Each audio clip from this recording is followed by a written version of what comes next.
go play Euro Bowl where maybe they clear him. And so good thing all that's off the table and he doesn't have to worry about it. And he's going to be a first-round pick as far as everything that I've read at this point. Jack, do you have the picture of Hoover, Alabama, the hotel for SEC Media Days? I want to go back to that just by the way, just because. So there's Big 12 Media Days, and there's a sign, that one that's the on, what would that be, Paul? Like an artist, whatever they use. And credentials required, that's normal. No interviews.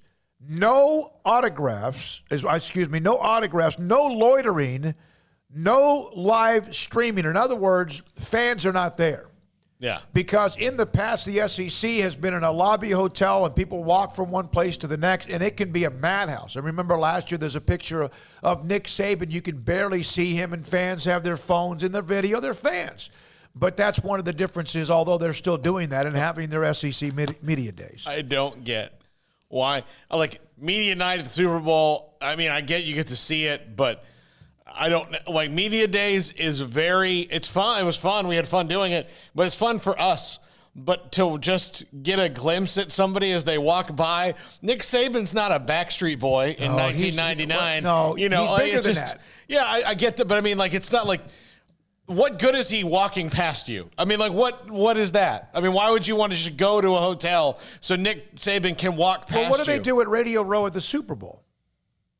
Fans are streaming in and out of. Remember, they open that up. I think it's silly. I think it's absolutely silly because it's fans. Yeah, but well, I'll put it this way. I mean, to just see somebody is actually, I can see where that's a big deal. When I was at the Super Bowl in Houston, I was in the on the concourse. I was in the belly of the stadium, and walking past me was Jay-Z, who is a massive superstar and is a legendary, artist. And I got to say, "What's up?" to Jay-Z, and he turned around because we were passing too closely for him to like dap me up or anything. But I just hollered out, "What up, Jay?" And he turned around and he gave me the deuce and then kept walking. And that was a cool moment for me. So for some kid, I'm sure getting that same kind of thing from Nick Saban is like means the world to him. Now I will say that's, where you can get a glimpse. But as far as waiting around a hotel to see, like, the player rep from Alabama, yeah, I do think that's lame and a little bit too crazy over football. Well, they're not doing that to see him. The difference to me is that you were at something that was you were at the Super Bowl. An event was going to happen. At media days, it's just there's nothing's going to happen. But Nick Saban's there, and Dan Mullen's there. He's going to get in front of a microphone, and he's going to go, "Well, we feel good about our team." And, you mean to tell me, and we got a break because we have Joey McGuire from San Antonio coming up. If you were, when you were younger, if Bobby Bowden had been at a hotel, and you were at that same hotel, you knew he was going to be there, you wouldn't want to see him? I wouldn't have gone to Charlie Ward. I wouldn't have gone to the hotel specifically for that. But if it was like a gathering and if I was already at the hotel, then for something else. But these are like what I don't get is going out of your way to go to media days. Yeah, he's talking about like last year when they showed the clip and there's like 1,000 people there in the lobby for no reason. It was stupid. It was dumb. But the SEC, remember, it means more. But look, if I was a little kid in a team hotel. The game I'm going to, then I would seek them out. But if it's just media days, there's no game attached. Nothing's happening but that. That's not something I would go to. There are people in that group that are rock stars for certain fans, and you're different, then I'm different, then she's different, and whoever's different. But it was like you could have body surfed it in the lobby a year ago. When we come back, there's other stories to get to. Texas A&M has a fan site. TexAgs, which has the same kind of umbrella of what we do here at SicEm365 Radio. They now have reached 2 exclusive agreements for interviews with players. We'll discuss that and much more, including EA Sports, college football, or whatever it is. It might be coming back, and players can make money if they're a part of it. All of that and more. But Baylor assistant head coach Joey McGuire is next on SicEm365 Radio. City of Woodway. The Woodway Family Center, memorable part of the Woodway community for the past 30 years, providing activities and fun for kids. Woodway Family Center strives to promote the family atmosphere, providing a place for children to learn the basics of competition and fundamentals in various sports with an emphasis on fun, sportsmanship, and over 1,000 families bring their children to Woodway Family Center each year from the Woodway, Waco, Hewitt area, among places elsewhere as well. In fact, the city of Woodway has right now for ages 6 to 13 Explore skateboarding clinics throughout this month, August and September. Also, tennis, basketball, gymnastics clinics throughout the summer. Registration available on their website. And also, along with that, archery clinics, running, disc golf clinics, and more. You can go to discoverwoodway.com for more information. And 7 hotels in Woodway if, in fact, you need somewhere to stay, if you're coming in for any kind of clinic and or whatever it might be. Family Center in Woodway. It's woodwayfamilycenter.com. Three Nations Brewing Company is a recognized award-winning brewery that has been recognized for being a community leader, a successful business, and most of all for brewing great beer. Three Nations offers the community something fun all throughout the week. Wednesday night bingo, Thursday trivia, New Beer Friday promotes fresh beer from their small batch system and live music every Saturday night. There are regular celebrations such as St. Patrick's Day, Witch Yard, Cinco de Mayo, July 4th, new beer launches, dog rescues, annual anniversary events, and Oktoberfest parties. Three Nations is a dog-friendly and family-friendly brewery. Don't miss out on the fun. So come visit Three Nations Brewing Company on East Vandergrift off I-35 in Carrollton. One size fits all. That may be all right for an adjustable belt or cheap sunglasses, but when it comes to your financial needs, no one wants a one-size-fits-all strategy. Cam Heathcott, your Edward Jones financial advisor, knows that his most important goals are yours. That's why he takes the time to understand your needs, knowing you. That's how Edward Jones makes sense of investing. Cam Heathcott, covering Conroe and Houston, 936-756-7717 or cam.heathcott@edwardjones.com. Edward Jones, member SIPC. Hey, this is Bryce Petty, former starting quarterback and 2-time Big 12 champion, and I know firsthand the importance of being in top shape both on and off the field. So listen up, men. If you're feeling beat down day in and day out and looking for that high-performance edge that separates the men from the boys, then look no further than the Petty Clinic Low T in Waco. Petty Clinic is a comprehensive men's healthcare clinic with an atmosphere catering to men. Board-certified Dr. Kent Petty has a special interest in offering the highest quality medical care to men of all ages. Some of the services offered include screening and treatment for low testosterone or thyroid, infertility, high blood pressure, diabetes, high cholesterol, sleep apnea, while offering comprehensive wellness exams and complete men's health lab panels. High performance men, remember, it's not just a Petty thing. This is Bryce Petty, encouraging you to reach out and Google search Petty Clinic Low T or go to pettycliniclowt.com and get your complimentary lab screening today. When we moved to Texas, we were like fish out of water. We didn't know anyone in our neighborhood until our Texas Farm Bureau insurance agent came to the house. She was so helpful and reassuring, a friendly face with that Texan hospitality I'd heard about. When we purchased a Texas Farm Bureau insurance policy, we knew we were making the right choice. We knew our family would be protected. Stop by and see our agents at one of our 3 McLennan County locations. Coverage and discounts are subject to qualifications and policy terms and may vary by situation. It's time to fire up the grill, heat up the oven, or get that deep fryer going to enjoy the top quality products at Waco Custom Marketplace. Order 30-pound sacks of live crawfish by 6 on Wednesday. Pick up on Friday afternoon after 2 or Saturday. Enjoy the weekend. 30-pound sacks of live crawfish available right now for $4.25 a pound. Find all the crawfish boil ingredients you need, including red beef potatoes, sausage, corn cobbettes, and Louisiana boil seasoning. Make your order for live crawfish by Wednesday at 6. Pick up on Friday after 2 or all day Saturday, and enjoy the weekend. Waco Custom Marketplace, your home for fresh baked kolache, cinnamon rolls every day. Butcher shop to cut your steaks the way you want. Fresh seafood, summer sausage, boudin, house cured and smoked bacon, spices, seasonings, soup mixes, and more, and weekly gift boxes for any occasion. Waco Custom Marketplace, 425 Lake Air Drive in Waco, or WacoCustomMarketplace.com. Welcome back to SicEm365 Radio.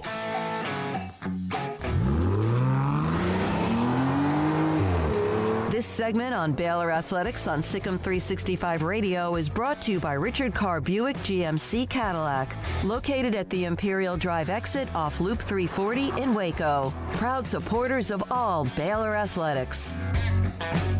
Well, he's one of the most successful high school football coaches ever in the state of Texas. And, of course, he's the assistant head coach of Baylor football.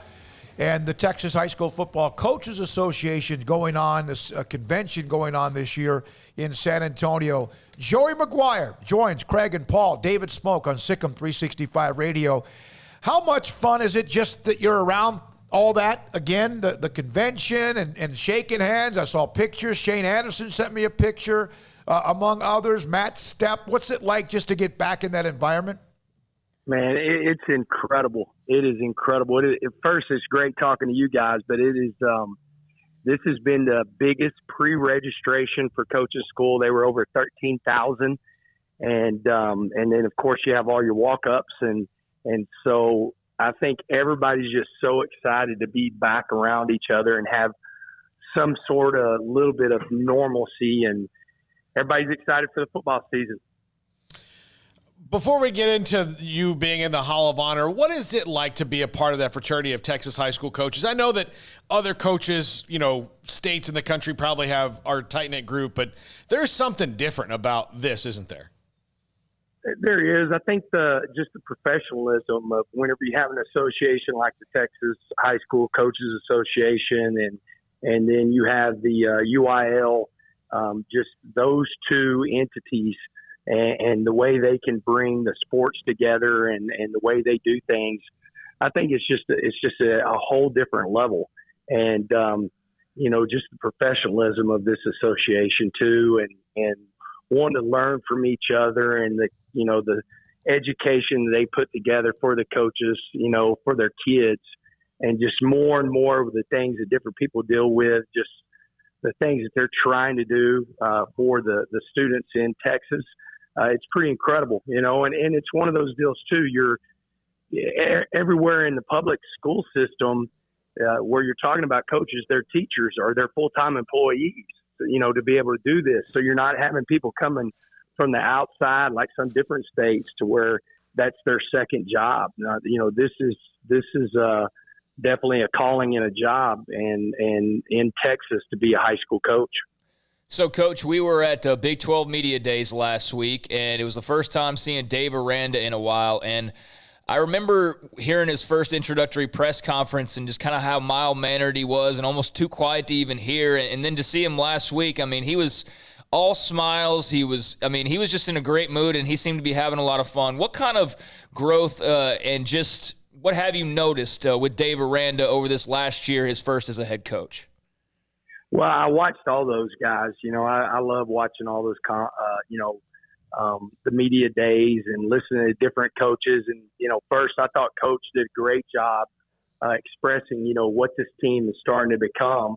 And then I thought Terrell and Connor did a great job when they were interviewed. I think, one, getting to go through spring football. If you think about it, first-time head coach is always tough. Because you're learning so many things. But to go through the COVID and be a first-time head coach, to go through not having spring football and just different restrictions of how you were practicing and how you were meeting and everything like that, and to be able to go through spring football and really this is our identity, this is who we are, it definitely, I think, gives everybody in the building more confidence that we're going to be ready to line up game one and be a different team than what you saw last year. Yeah, and I can't even imagine. And we haven't been able to talk to you in quite some time, and I don't know if we got a chance to visit with you much at all during spring drills. Can you try to compare what it's like now where you are defensively? And there are some comparisons being made to how stingy the team was a couple of years ago.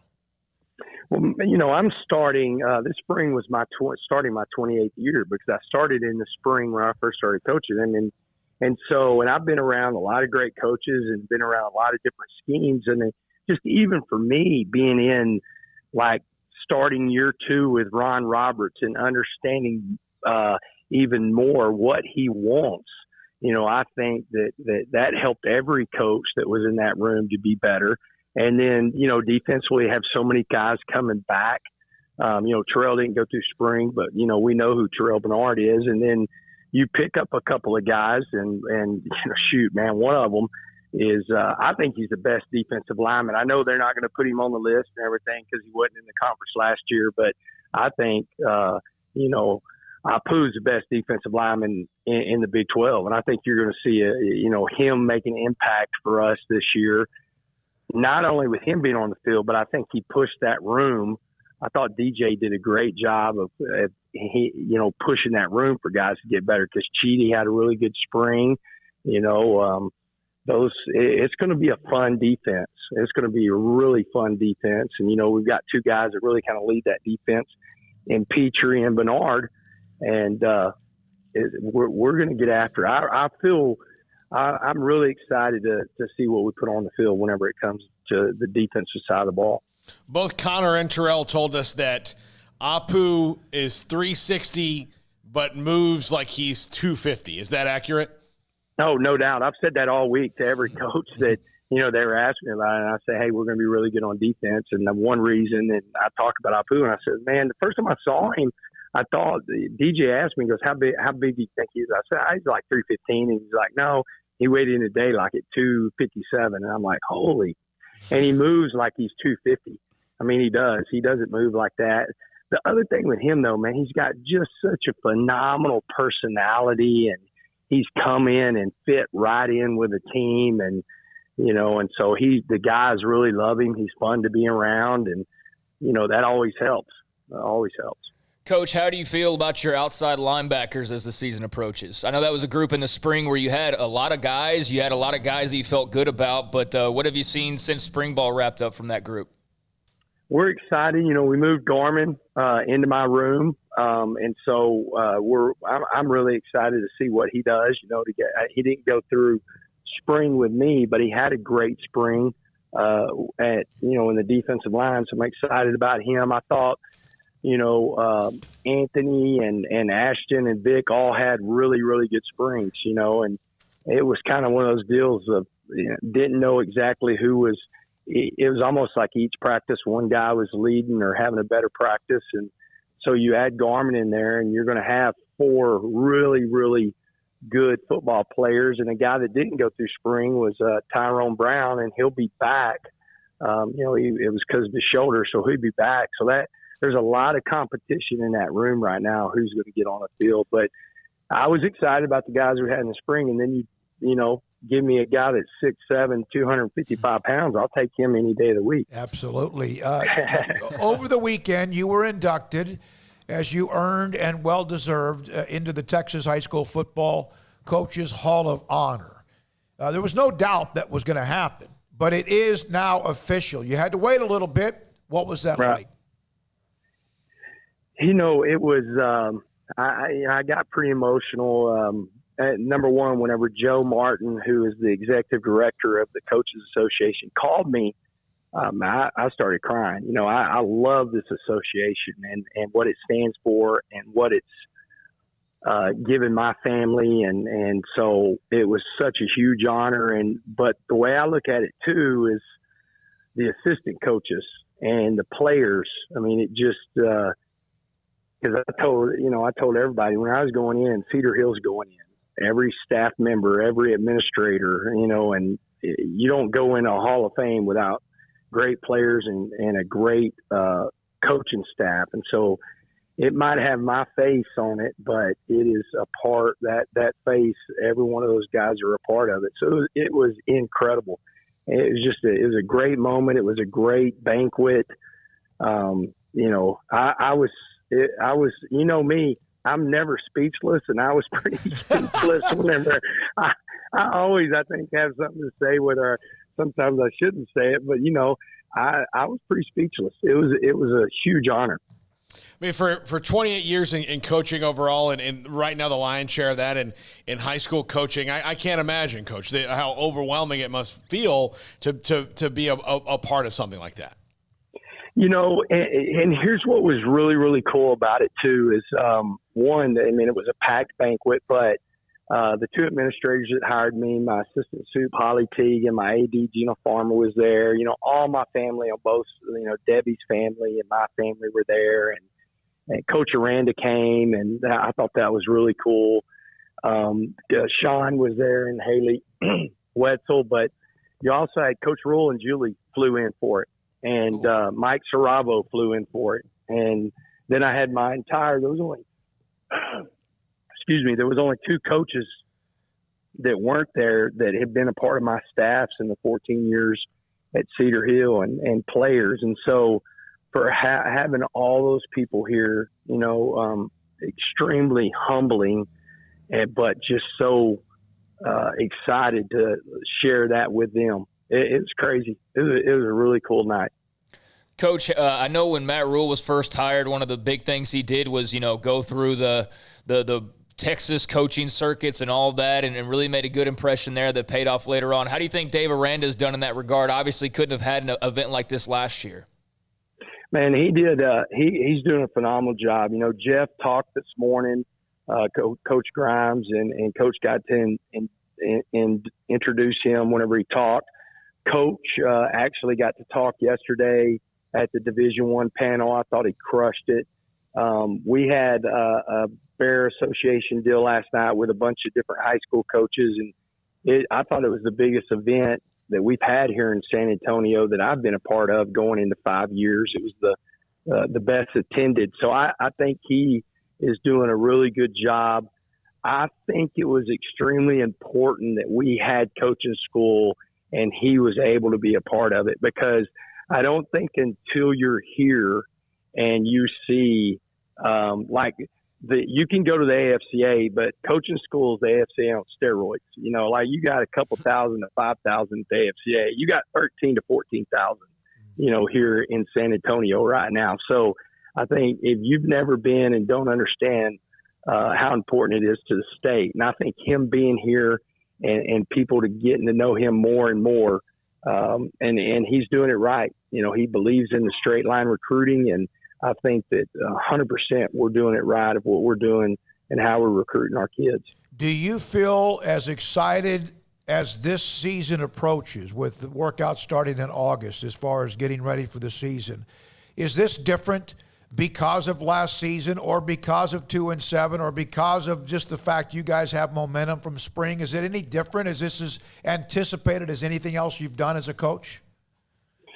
Well, you know me too. I'm always excited. Yeah. I mean, if I get a chance to coach football, I'm fired up. But the one thing I think, just if we can get to the point to where it's a little bit more like, it's not going to ever probably go back to totally like it was, but to have a full stadium, to be able to have a full camp without, knock on wood, any interruptions, be able to really do that. I cannot wait. And I do feel that we had a really good spring. I think we're having a phenomenal summer. I think we have great chemistry, and that usually leads to a really, really good year. So I'm excited about that. I'm excited because our players like each other. Our players love being at Baylor. Our players, I think, are really enjoying the staff and what we're trying to do with them. And so I'm really excited. I can't wait to get back around the guys, but I can't wait to get on the field. Hey, Joey, go get your voice. You're already, it's not even the season. You've already lost part of it, I'm sure. Hey, don't worry. I'll have that coaching voice ready to go first day. Don't worry about that, brother. Congratulations on the Hall of Honor. So proud of you for that. And also, thanks for all the insight on the football team from all of what's been going on the last few months. And also, thanks for your time. Appreciate it. That's Joey McGuire. Congratulations. Man, you're right. Appreciate you guys. Thank you so much. Full throttle. Stick your head in a tank of gasoline, light it with a match is what his mantra is, not mine. That's Joey McGuire, Baylor assistant head coach, associate head coach, and linebackers coach on SicEm365 Radio. Olympian Will London III is next on SicEm365 Radio. Petty Clinic, LowT.com. Dr. Kent Petty can help you become the high-performance man that you want to be. How can he do that? You contact him, pettycliniclowt.com. In the corner, in the top left corner, there's an email or phone number. And you contact him and tell him I sent you. Tell him that you're not so sure about, there's something missing. Maybe you've got some of the symptoms of low testosterone. As you get older, that happens. 1 out of every 3 men have some sort of symptoms of low testosterone. Energy, it could be your sex drive, it could be your sleep habits, it could be all of the above, and even other things on top of that. And so Dr. Kent Petty will set you up for lab work, blood work, check the results, and then if your testosterone levels are too low, he'll put you in a program to help you become the high-performance man you want and need to be. It's pettycliniclowt.com. Y'all listen up. Let me tell you something about group meals from Rudy's Barbecue. It's got all you need for all the folks you gotta feed. Smoked meat, sides, and more. There's everything down to the tablecloth, just like the one that you see at the store.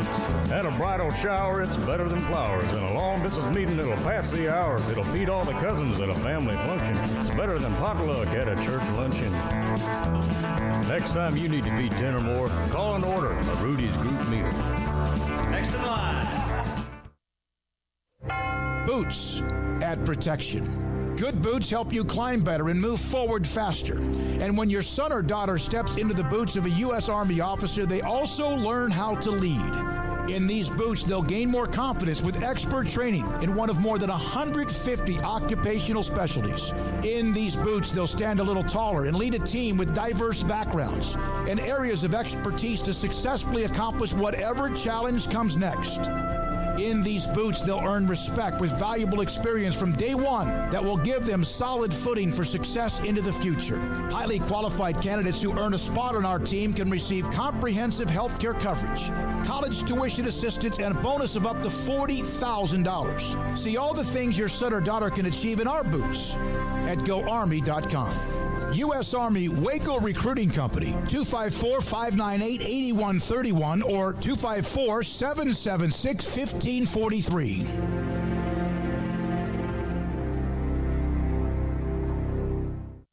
At Ideal MRI, we feel blessed to be part of the Waco community. We're a small family business here in Central Texas. At times like this, the cost of healthcare has never been more important. And unfortunately, significant illnesses and injuries still occur. And that's why Ideal MRI is open and here to serve you through this difficult time. So if you need an MRI, ask your doctor about Ideal MRI. You can schedule online in minutes at idealmri.com or call 833-IDEAL-MRI.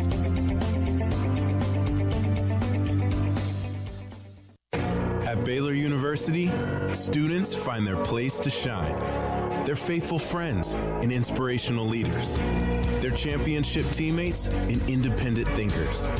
They're on the cutting edge of high tech and in the halls of history. If you want to make the world a brighter place, you can. And if you want to shine in your own way, you can. The spark you need is already inside you. Bring it to Baylor, where lights shine bright. Payments for qualified buyer with $4,000 at 2.9%. TTL extra CD for details. The road is waiting. Explore America and save during the summer savings event at Richard Carr. Savings like a 2015 Nissan Altima for $159 a month, a 2015 Infiniti QX60 for only $243 a month, or a 2015 Ford F-150 for only $393 a month. At Richard Carr, 100% credit approval is always the goal. Log on or get here now and save in the summer savings event at Richard Carr. At Richard Carr, we give you more. Southwest Sports Medicine and Orthopedics, the team physician of Baylor Athletics. Our doctors specialize in the diagnosis and treatment of any and all sports-related injuries. Celebrating over a decade of service in Central Texas, our doctors are equipped to handle a wide range of issues, whether it's your foot or ankle, orthopedic spine care, your hand or wrist, knee and shoulder pain, or if you're in need of our arthritis or total joint clinic. Come see us at the new Baylor Scott and White Ted and Sue Getterman Sports and Orthopedic Center. Trusted doctors at Baylor Trust, Southwest Sports Medicine and Orthopedics. Our goal is to get you back in the game.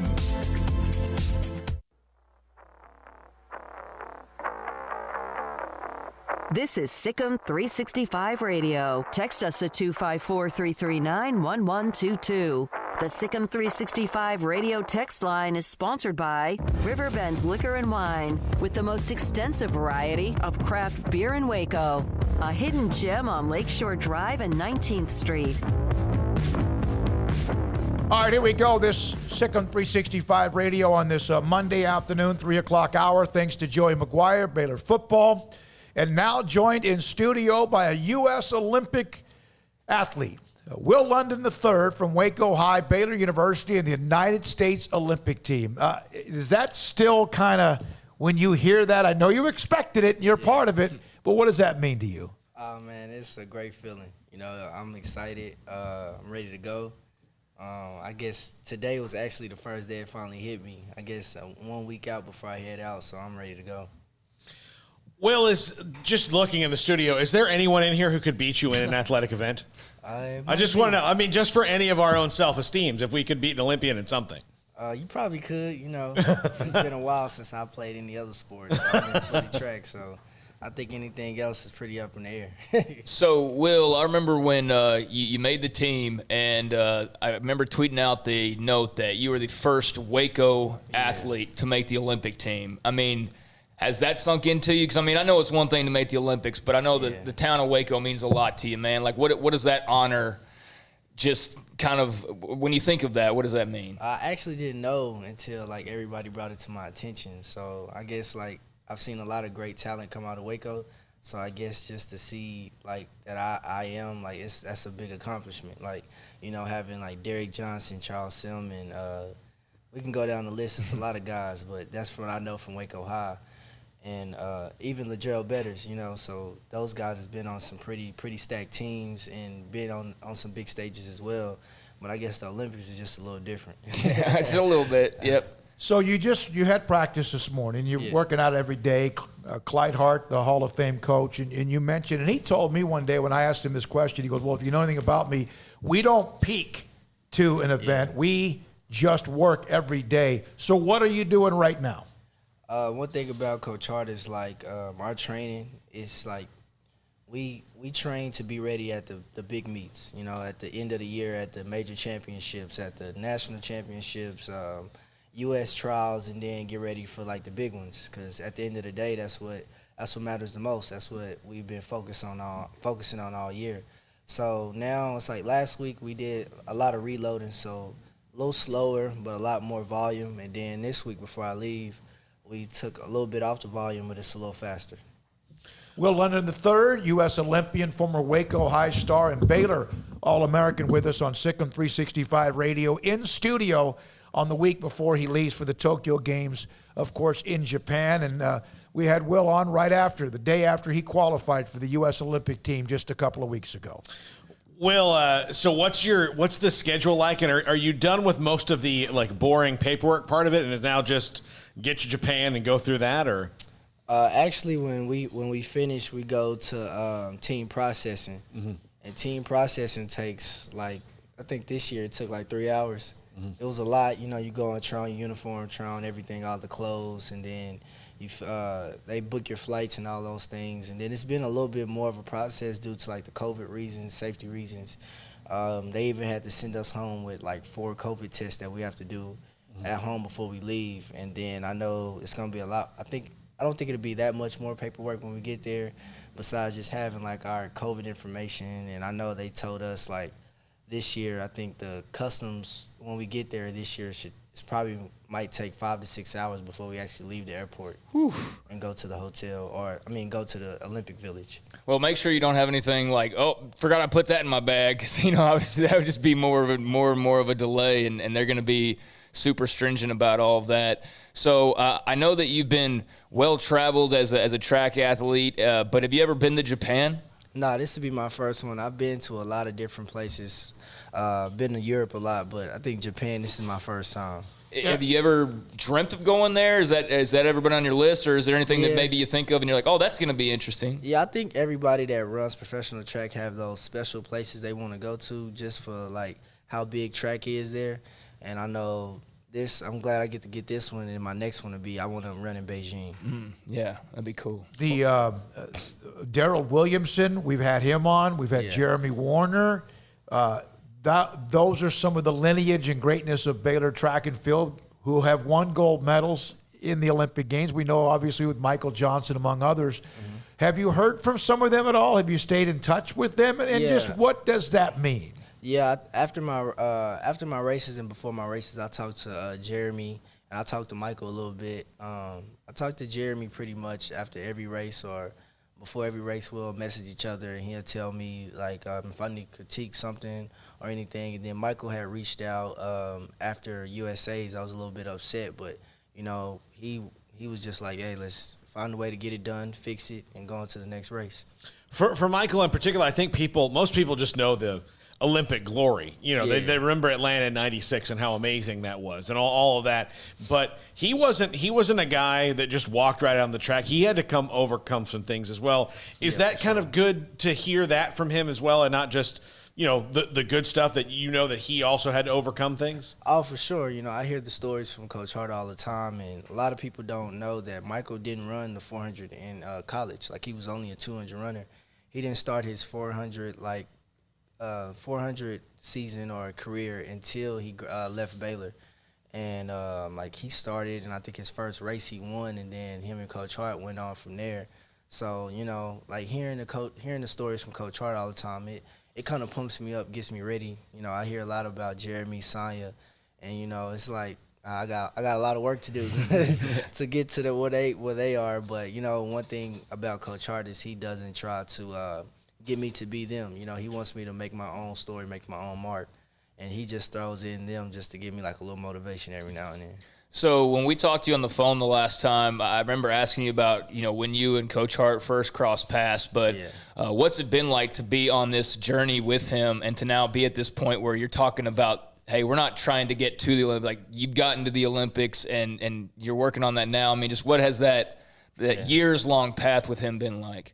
It's been great. One thing about like me and Coach Hart relationship, we're always looking for like the next thing we can do to get to the next, like the higher part of the season or the higher part of my career. Like, we've already been like discussing next season already. Like, we've already been trying to figure out what it is that we can do to make sure I'm on that podium for next year. What can we change? Like, that's one thing I like about Coach Hart. Like, we're in the season now, but we're also trying to see what we can do also to fix the situation or the things that we kind of messed up on this year that we could have did better. You went to Atlanta. What was it, maybe a week or two ago, and won. Yeah. Do you run again?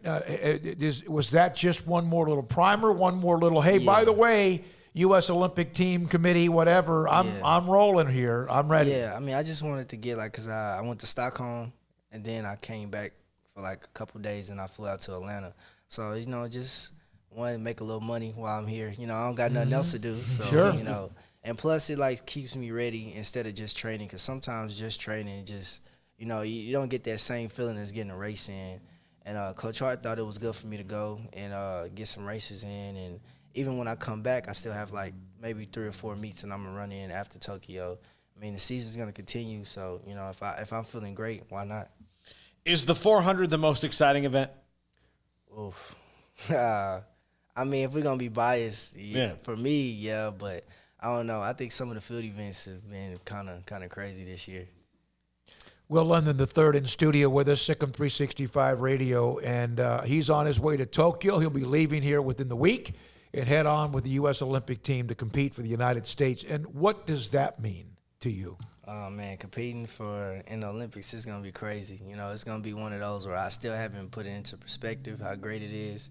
I feel like I don't really understand when I get up there. I mean, I think the only thing – besides not having fans, it's not being able to attend the opening ceremonies. Yeah. But, I still get, the gear from the polo and stuff like that. So when I get home, I'll just wear it around the house. What is it?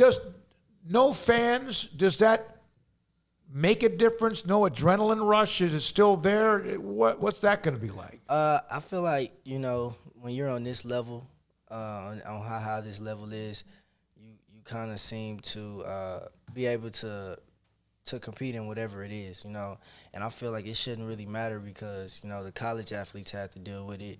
A few of the meets that I ran at was like that at the beginning of the season. So, I feel like I'll still be ready regardless of if it's fans or not. It's still the Olympics at the end of the day. It's still a giant stadium. It's still that same rush. I mean, it's just not as loud. I feel like that's all it is. So we know a lot of Baylor-related folks have helped you along the way with advice, Clyde Hart and Jeremy Warner, Michael Johnson. Who are some other USA track and field guys who have been instrumental in either helping you learn some things along the way, mentoring, who have been some of those people for you? When Trayvon was here, me and him was really close before he moved and trained in Florida. But we keep in touch all the time. We talk every other day, if not every day. And, he kind of was that guy that got me to where I was as far as mentally to learn the game as far as in the professional world, just teaching me the ropes. Everybody pretty much see me, Michael Cherry, and Vernon Norwood. We talk all the time. Those guys, they helped me along the way, especially Cherry. Me and him was on the same team at 17 and then on the same team in Doha along with Vernon Norwood. So when you're on the team with those guys, you kind of learn the ropes because they've been there before. So whatever I need or ask them for, they kind of give me the notions that I need to, not have cold feet or whatever.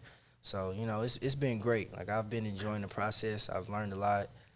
This year was like my first year because COVID knocked out the entire season last year.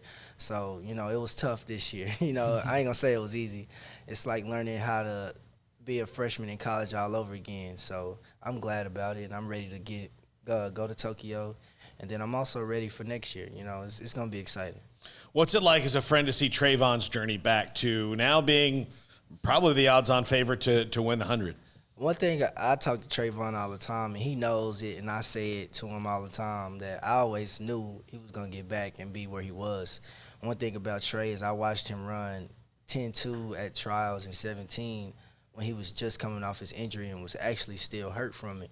So I knew when I seen him running injured and still running fast that when he got healthy, he was going to be fine. So, me and Trayvon talk all the time, and I always tell him, he knows that if anybody knows he was going to be there, it was me. Like, he just had to believe it. And, once he realized that he was ready, that he was going to run fast. And I'm happy to see him back. I seen him at his worst, and I'm glad to see him back to see that, he still hasn't able to show the younger and the older that, whatever you've been through, you can get from it and be great. He seems locked in, too, man. When we talked to him, he seems locked in right now. Yeah, that's why I told you I didn't think he was going to do it. And I talked to him. He was like, I don't know. But, that's just like him right now. He just has that main goal at hand, and he just wants to stay focused and stay ready. Everybody's not willing to, step out of that box sometimes. And it's okay, And I just know Trayvon, and he knows me. And, I'm all for it because, I like to have fun. I like to do these because, it takes me out of that zone, and sometimes you need to get out of that zone. But I know for Trayvon, that's him, and I'm glad he's able to, still have that notion to talk to people, but also, turn it back on. Well, and the backstory is you and I were talking, tweeting, or texting back and forth, and we had you on after the Olympic trials, and he was just so locked in. And so Michael Ford is named the new track and field coach, and I get a direct message from him. It's 11:20 p.m. in England. Yeah, he's in England, and he jumps on with us. He bumped you out of the way, by the way. But he does, and he was fantastic. He was Michael Ford. I've seen some things you've said. I used a couple of quotes from you as well. What did that mean, do you think, Baylor track in the history? Oh, man, that's great. Coach Ford, me and him go way back to when I was like 5 years old. He actually was he sponsored my youth basketball teams for years and years. He bought us uniforms and would give us money in order to pay for travel and stuff like that. So I know Coach Ford, he's always giving into the community of Waco outside of Baylor.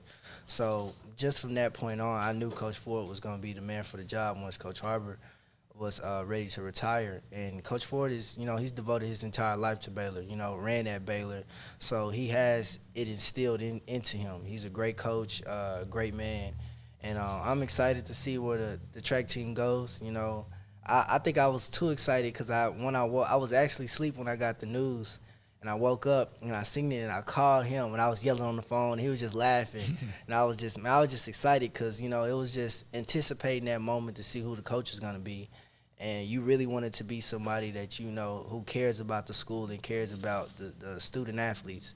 And once I seen it was him, man, I knew it's going to be some great things that come for the years to come. He's got a big vision for the program. He told us, he said, Coach Hart was there to kind of get the Olympians there and make it, find the event that helps grow the program. Yeah. He did that, and then Coach Harbor grew it out to, winning more and more events. And then what he wants to do is a private school. He wants to win the whole shooting match. Yeah, I mean, because it's really hard to recruit when you're a private school because you don't get that many scholarships in Baylor. It costs a lot to go. So the people that you recruit and give a full scholarship to, you got to make sure they're really sharp and pretty much the fastest in the world that you can find.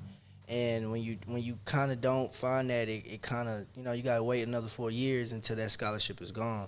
So, Coach Ford and Coach Ben and the rest of the staff, Coach Stacy, they always do a great job of finding great recruits. So it's just now to get the student athletes on board and win some championships.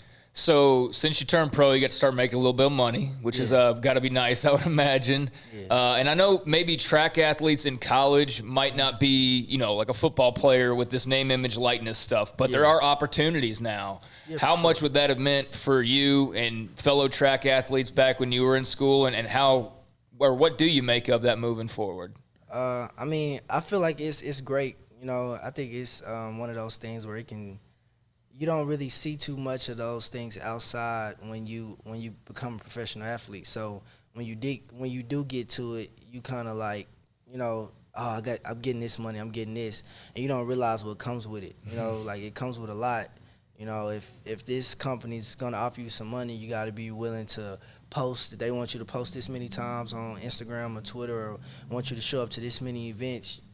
Some people don't want to do it, but they gave you the money to do so. So I feel like if learning it at this age and being able to maybe learn it as a freshman in college, especially if that's what you want to do when you leave, I think it'll be great. But also it has to come with, I just hope they're able to learn the tools of like taxes and what's going on with those things, because everything come with a price. And I know when I first, signed and I was getting all the gear and not having to pay taxes on the Nike stuff, and then when I got my taxes form at the end of the year, I was like, oh, this is crazy. I was like, oh, man. But then I had to learn that, tax write-offs and everything and stuff like that. So I feel like if they can learn that at an early age, and right now, when they become a professional athlete, it's all said and done. It's not that hard to concept and grasp.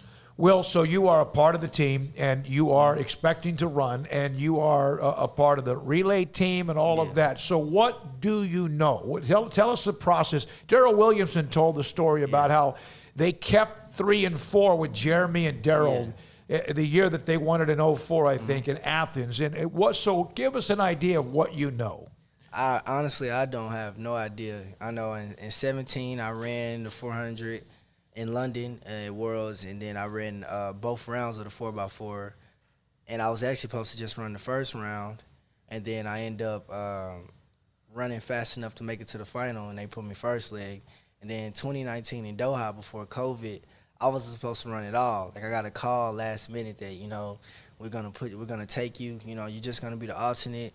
You probably won't run, but you'll be on the team. So I was just like, I'll stay ready. So me and Coach Hart was still training. We got down there. The next thing you know, I ran the final on the mixed relay, and then I ran both rounds on the 4x4. I was just supposed to run the prelim on the 4x4, and then I ran fast enough, and they voted, and they said, we want Will to run the final.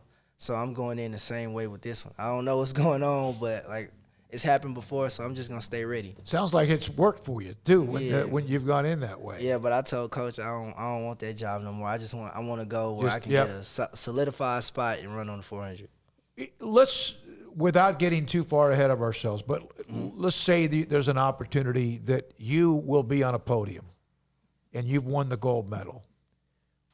I don't know what they're doing anymore now when they come with the country anthem and all that, but if you hear the national anthem and you're on the podium, do you have any idea what that'll be like?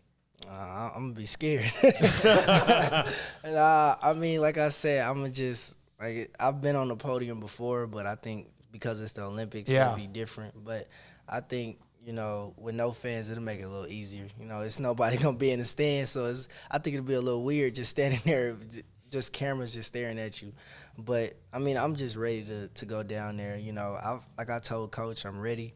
I told the coaches, the USA coaches, I'm ready. They know I'm ready, so regardless of what happened, I'm going to soak it all in and enjoy myself. Well, do it every day. Relax and enjoy the journey, enjoy the moment, and be careful. And we wish you we appreciate you coming in the studio. What do you think about our place, man? It's really nice. It's nice how y'all turn this into something, because I remember passing it.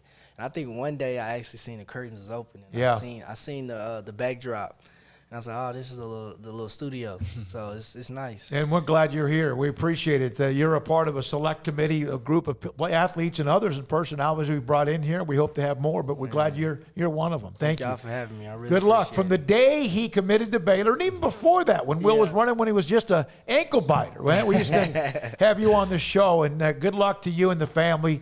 And representing the United States and Baylor. Thanks. Yes, and sir. Waco High as well. That's Will London III, U.S. Olympian.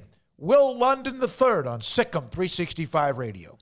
Allen Samuels is holding the Ram Spotlight event on the new 2021 Ram Lone Star Crew Cab trucks at Allen Samuels. The three-peat Motor Trend Truck of the Year is built to serve. This truck is perfect for whatever your lifestyle calls for. Impressive towing, high-strength steel frame, and the smoothest, most comfortable ride of any truck. Allen Samuels located at 201 West Loop 340 in Waco. Come see the Ram Lone Star Crew Cab. The Ram Spotlight event won't last long. Visit Allen Samuels today or online at allensamuelsdcj.com. Come by. Let's be friends. Let Camille Johnson Realtors guide you seamlessly through the process of buying your dream home or selling your current one. Commercial, farm and ranch, or residential, Camille Johnson Realtors can smoothly and successfully lead you through any transaction. With a team of 28 experienced agents who are excited about serving you, Camille Johnson Realtors services the entire greater Waco area. If you're in the market to buy or sell, contact Camille Johnson Realtors, 104 Midway Center in Woodway, or find them online at www.camillejohnson.com. Camille Johnson Realtors, elegant, charming, warm. Welcome home. Do you or your kids get nervous about going to the dentist? Stonewood Dental, Dr. Steve Childress, he can help. I've spent a career taking care of patients who as children had bad experiences, and now they're adults that hate going to the dentist. If I get a kid at 3 years old and they come every 6 months and it's a happy experience, it's normal for them. Now they have an accident at 6 or 7 or 8 at school. Now they have a broken tooth or a trauma, and they have to come here. They're used to lights, they're used to water in their mouth, they're used to experience, they already trust us. It's amazing what we can do with that kid without it being a negative thing. But if I see a 6 or 7 or 8 year old that's never been to the dentist, and now they have a trauma or an unfortunate unexpected toothache, it's harder to do that for that kid and it not be somewhat of a negative experience. So bottom line is I try to teach kids and adults and teenagers and everybody the way I'd want my family treated, which is where it's a necessary part of life. You just take care of it. It doesn't have to be that big a deal. Learn more, stonewood-dental.com. Do you or your kids get nervous about going to the dentist? Stonewood Dental, Dr. Steve Childress, he can help. I've spent a career taking care of patients who as children had bad experiences, and now they're adults that hate going to the dentist. If I get a kid at 3 years old and they come every 6 months and it's a happy experience, it's normal for them. Now they have an accident at 6 or 7 or 8 at school. Now they have a broken tooth or a trauma, and they have to come here. They're used to lights, they're used to water in their mouth, they're used to experience, they already trust us. It's amazing what we can do with that kid without it being a negative thing. But if I see a 6 or 7 or 8 year old that's never been to the dentist, and now they have a trauma or an unfortunate unexpected toothache, it's harder to do that for that kid and it not be somewhat of a negative experience. So bottom line is I try to teach kids and adults and teenagers and everybody the way I'd want my family treated, which is where it's a necessary part of life. You just take care of it. It doesn't have to be that big a deal. Learn more, stonewood-dental.com. Stepping into the boots of a U.S. Army officer can add confidence and leadership skills to your son or daughter's career path. See all the things they can achieve in our boots at GoArmy.com. U.S. Army Waco Recruiting Company, 254-598-8131 or 254-776-1543. From the first workout to the last practice, sports is an incredible and rewarding challenge. Hi, this is Dan Ingham with the First National Bank of Central Texas, and we're proud to support each athlete, every parent, and our educators. From families, small businesses, to the biggest industry, we're here to help. With remarkable products like our free First mobile app, we've got banking ideas that fuel big dreams. That's the First National Bank of Central Texas. Familiar faces making local decisions. Member FDIC, Equal Housing Lender. Welcome back to SicEm365 Radio. Over the middle, he has Ebner in for a touchdown. The 4 o'clock hour is sponsored by Boozer's Jewelers, the wedding ring store, specializing in custom jewelry and repair, all in-house. Now here's David Smoak, Paul Catalina, and Craig Smoak. One of the guys we had a chance to see last week at Big 12 Media Days was Max Olson, theathletic.com. It was great to see Max, and he joins us now live on SicEm365 Radio. The SEC, they're going on. Greg Sankey, I'm not sure how much of the transcript or anything you've seen what's going on there. I've been watching and following that. But he hammered away at the NCAA, but he also hammered away at schools that have it compared to those that don't. And Max, did you get the feeling that the Autonomy 5, they still want to separate in some way? Oh, yeah. We're certainly in the process of a reckoning here for sure. And I think that Mark Emmert tried to get ahead of it late last week by saying he thinks it's time for some of this for rethinking it, which, I don't really know that does much for people to hear that from him finally. But certainly the commissioners are going to hammer the NCAA over this. And I think part of that is because they went through all of last year and specifically like this time last year, last August, September, getting very little guidance and help from the NCAA. They had to figure out how to put on a season by themselves, basically. So you can see it has occurred to them over this very stressful period of time how much the NCAA doesn't or does not actually help them. And so, I think this is going to be an ongoing conversation here in the months and years ahead as with the Alston stuff coming down and sort of continuing to have to figure out what is the actual future of the structure here. Do you think that Mark Emmert's maybe finally admitting defeat here? Oh, never. Never. I mean, what do you mean? I mean, the fact that he's finally saying, like, what we do, it doesn't work anymore. Yeah, I mean, I don't know that does a whole lot for people. I mean, we've all been saying that for quite a while, but certainly the presidents continue to support him and give him longer contracts and all that stuff. So he's seemingly not going anywhere. So he's got to be the person that has a big hand in fixing it. So, Max, Dave Aranda seemed to do pretty well in his first media days. I was certainly, and we were around him a lot last year, I mean, via Zoom, obviously, but, he was all smiles, had a pep in his step, and seemed to be enjoying himself. What were your impressions, if any, from Dave Aranda and what you heard over the day in Arlington? Yeah, certainly.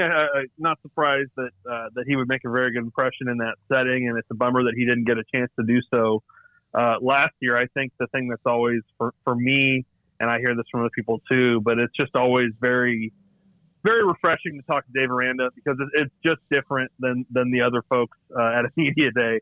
Nothing against anybody else. I'm just saying that I think you don't get kind of the same old July, preseason coach talk that you get with Dave Aranda because he just has a very different perspective and I think a very just very enjoyable to chat with him and kind of hear his sense on where they're at and look after a year like last year where I think we all can kind of see that as kind of a year zero situation. I think certainly it seems like things are heading in the right direction here, and I can't imagine that.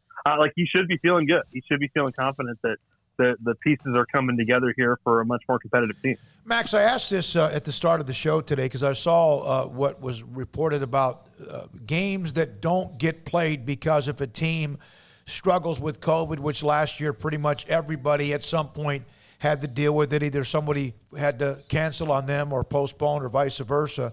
Did I miss something with Bob Bowlesby last week that if a team can't play a game, like, for example, last year if Baylor couldn't have played the game against whoever, that they Oklahoma State or whoever. Yeah. They forfeit that game now, and it's no longer a no contest or push back to another date?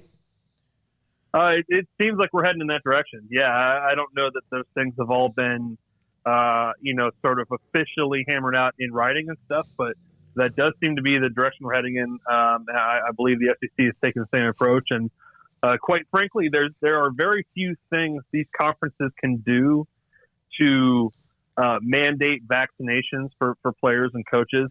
This is one thing they can do to at least try and create some pressure and make create a clear understanding that if you have issues in-house here, that's on you. It's not on other people to reschedule for you, and it's not on you to get a no contest. And so, look, we'll see where we're at in a month from now. I mean, we may, as a country, be in a very different place with the virus, and maybe a punishment like that doesn't make as much sense. But, I can understand this thinking because, as we saw with the College World Series, if that stuff's going to happen, then clearly it's a different situation these days than it was a year ago.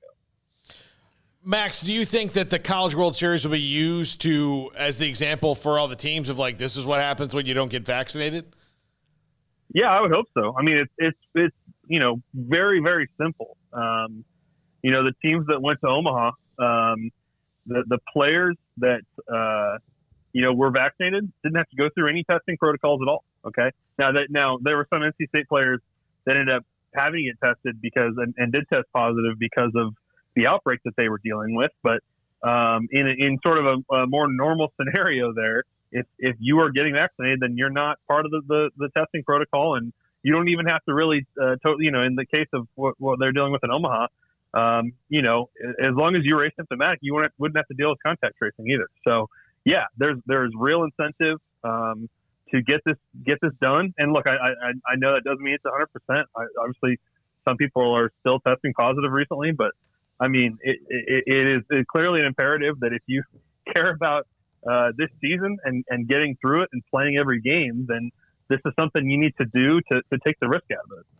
So, Max, name, image, likeness dropped, I guess it was, 2-3 weeks ago at this point. We saw kind of that big initial flurry, and it's sort of, kind of normalized somewhat now at this point. But obviously Texags threw a big grenade into everything with their announcement. But what have been your thoughts on what you've seen for these early days of name, image, likeness? Yeah, it's funny. I'm glad you mentioned that because, last week, I spent the week talking with Big 12 players about their approach to it and just sort of what they've learned so far this month, because obviously they've spent a year or so getting educated on this, but it's a different deal once the marketplace actually opens up on July 1 and, what's actually out there. How do you make a deal? What's fair? What's your value and all that?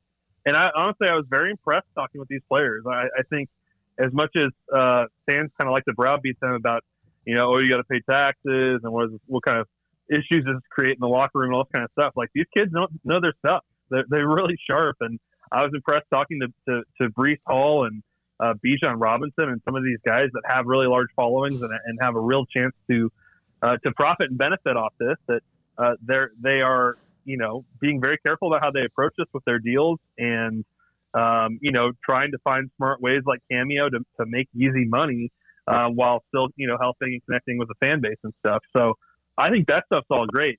The TechTags deal of paying $10,000 for an exclusive interview, I think is, quite frankly, a lot more alarming, because I think that is a more direct way of setting up a system where, you're paying players to come to your school. And so I have no doubt that throughout the country, and that's not a knock on TechTags. I think the creativity is, I get it. There are going to be a lot of people that are trying to figure out what's the line here, what's ethical and unethical and all that. And there's going to be a lot more examples of this. But I have no doubt that throughout the country, there are coaching staffs and compliance offices meeting today and saying, okay, well, are we supposed to do this too? How are we supposed to set this up? Is this what everybody's going to start doing? I think there's going to be a real fear that things like that could become the norm. Yeah, it only took 2 weeks too. Yeah, all of 2 weeks. Yeah, I think for sure. And I've seen discussion on our board, and it's really healthy about the integrity of it, the journalism part of it. I understand we're in a new world, and so the old man get off my lawn. We're like, hey, you can't do that, but no, yeah, you can. I just don't know where this could be even more of a wildfire. So very clearly, this is a situation where the school cannot be the middleman between sponsors or businesses and players. Okay, so this is a situation where you've got a media company saying, well, look, we know how to do this. We know how to be the middleman between sponsors here. And certainly we cover players and stuff. And, TechTags has always sort of existed in, kind of by their own standards. And I don't mean that in a bad way. I respect those guys and, Billy and all them. I have always had I think a pretty solid relationship with those guys. And I respect what they do, but certainly this is an example. Now, I don't know, is the future of this that you are handing out 500 to 1,000 for a lot of players, or is it a rare thing to make a payout like this for an interview? I don't know. I'm curious to see what the actual future of this stuff is, but I think it has to be concerning to anybody, because even if a coaching staff isn't setting that up, they're still going to tell players and recruits, you need to come here because we can make sure you get deals like that. Yeah, my concern about it too is also just on the when do players start saying, well, I only do interviews outside of what the school sets up when I'm paid. Yeah. And it's not like they're Monica Lewinsky after the scandal making bids, between which networks, if Barbara Walters is going to get it or Katie Couric. I mean, that's not what these guys are. I mean, it's mostly pretty right. run-of-the-mill stuff. Well, and like, okay, so what is an appearance on your radio show worth, right, for an exclusive interview? Like, it's probably worth less than $10,000, I would guess. But it's like you're so far I've received zero, so we're somewhere between $0 and $10,000. But no, I'm just messing with y'all. No. But seriously, this is where it's like, okay, what is fair and what is across the line is a really hard debate, and that's something that I think a lot of people are going to be sort of testing that and testing. Does the public react to that really negatively, or is there sort of like an acceptance over time with this? Yeah, the exclusivity part is the only thing to me that caught my attention. It wasn't even the $10,000. It was the exclusivity part. For example, when Robert Griffin III was here, or whoever, I would almost feel as a radio or TV or what we do, podcast, I would almost feel bad. I know it's business to sit there and go, we only get you, but if you're going to pay that kind of money, that's kind of what you expect. And what about David Kay now? It doesn't, if you're David Kay and they reach an agreement, he's the athletic communications for Baylor Communications, the AD, wait a minute. It kind of takes it out of his hand, doesn't it? Yeah, and I've had that conversation with media relations folks because I want them to understand, and I'm sure you guys too, that hey, look, I know that there is some confusion out here, or at least I've seen kids on their open door profiles or whatever say they're available for interviews or podcasts or whatever, right? And I just try to make clear to these guys I hope you can communicate to your players that look, we're not going to pay for interviews. A lot of people I would hope are not going to pay for interviews. I hope kids don't get an expectation that this is I understand if they want to make the ask, and maybe some people are going to say yes to this, but yeah, you're right. I can see this is a uncomfortable time for SIDs, no question. And I'll throw it back to you guys. How do you so obviously RG3 went pro after his Heisman year, right? But if a guy like that comes back for his next year, like Johnny did, I mean, yeah, isn't that going to he's going to have all sorts of great opportunities for autograph signings and merch and all that kind of stuff after you win a Heisman? But yeah, where's the media part of that kind of play into it? Yeah, it's interesting. I don't know how that works. There's a lot of different angles to it, but if you can do it, do it. If you have the ability, you have that third party, and you can get away with it, then I guess you do. So. Anything else, Paul? Yeah, Max, I was just curious what your thoughts on Steve Sarkisian were, especially comparing him early on to Tom Herman. Obviously, Sark hasn't lost a game yet. He hasn't done anything in Austin where fans will get unnecessarily up in an uproar about something. He hasn't decided to punt when he should go for it or whatever. But it is different. It's kind of interesting to me to see how a guy like Sark, who is very, California cool, was described, just relaxed and laid back, compared to Tom Herman, who I honestly started to worry about. I thought he was going to have an aneurysm at media days a couple years ago, just because he's so high strung. How two people in the same job can be different. Yeah, I think part of that is just that Sark this is not his first rodeo. This is not his first head coaching job. So I think he knows that overall, the strategy for this offseason is let's just play it safe. Let's not say anything crazy. Let's not set any wild expectations for year one or year two or anything like that. Kind of stick to the Texas talking points. I think he's been a breath of fresh air for their players and stuff. And I think he's been pretty personable and likable and stuff. And so I think he's doing well. And sort of staying focused on the main thing of getting them right, and not so much on, being, doing all these interviews and saying wild stuff and sort of getting his name and fame out there. I think that helps when you have that experience of doing it before, that you go to something like media days, you're pretty comfortable And this is just another step in it. But I think he seems pretty calm and cool so far. You're right in terms of how he's approached the job. It's not fair when the University of Texas, especially coming off of Tom Herman, has somebody who's their head coach is likable. It just you can't do that. I mean, it's hard, right? It's like Craig has said, it's hard. He's likable because Herman was not in any way, shape, or form. Max, thanks for your time. Appreciate it, buddy. Good luck going forward. That's Max Olson. Appreciate you guys. I'm going to have to start charging more next time. I hope you understand. New era. 10K, baby. 10K. Max Olson, theathletic.com, was with us from day one of SicEm365 Radio. We haven't gotten into that A&M thing, but, I had printed out the story. I shared it with you guys, and a lot of the reaction was, whoa.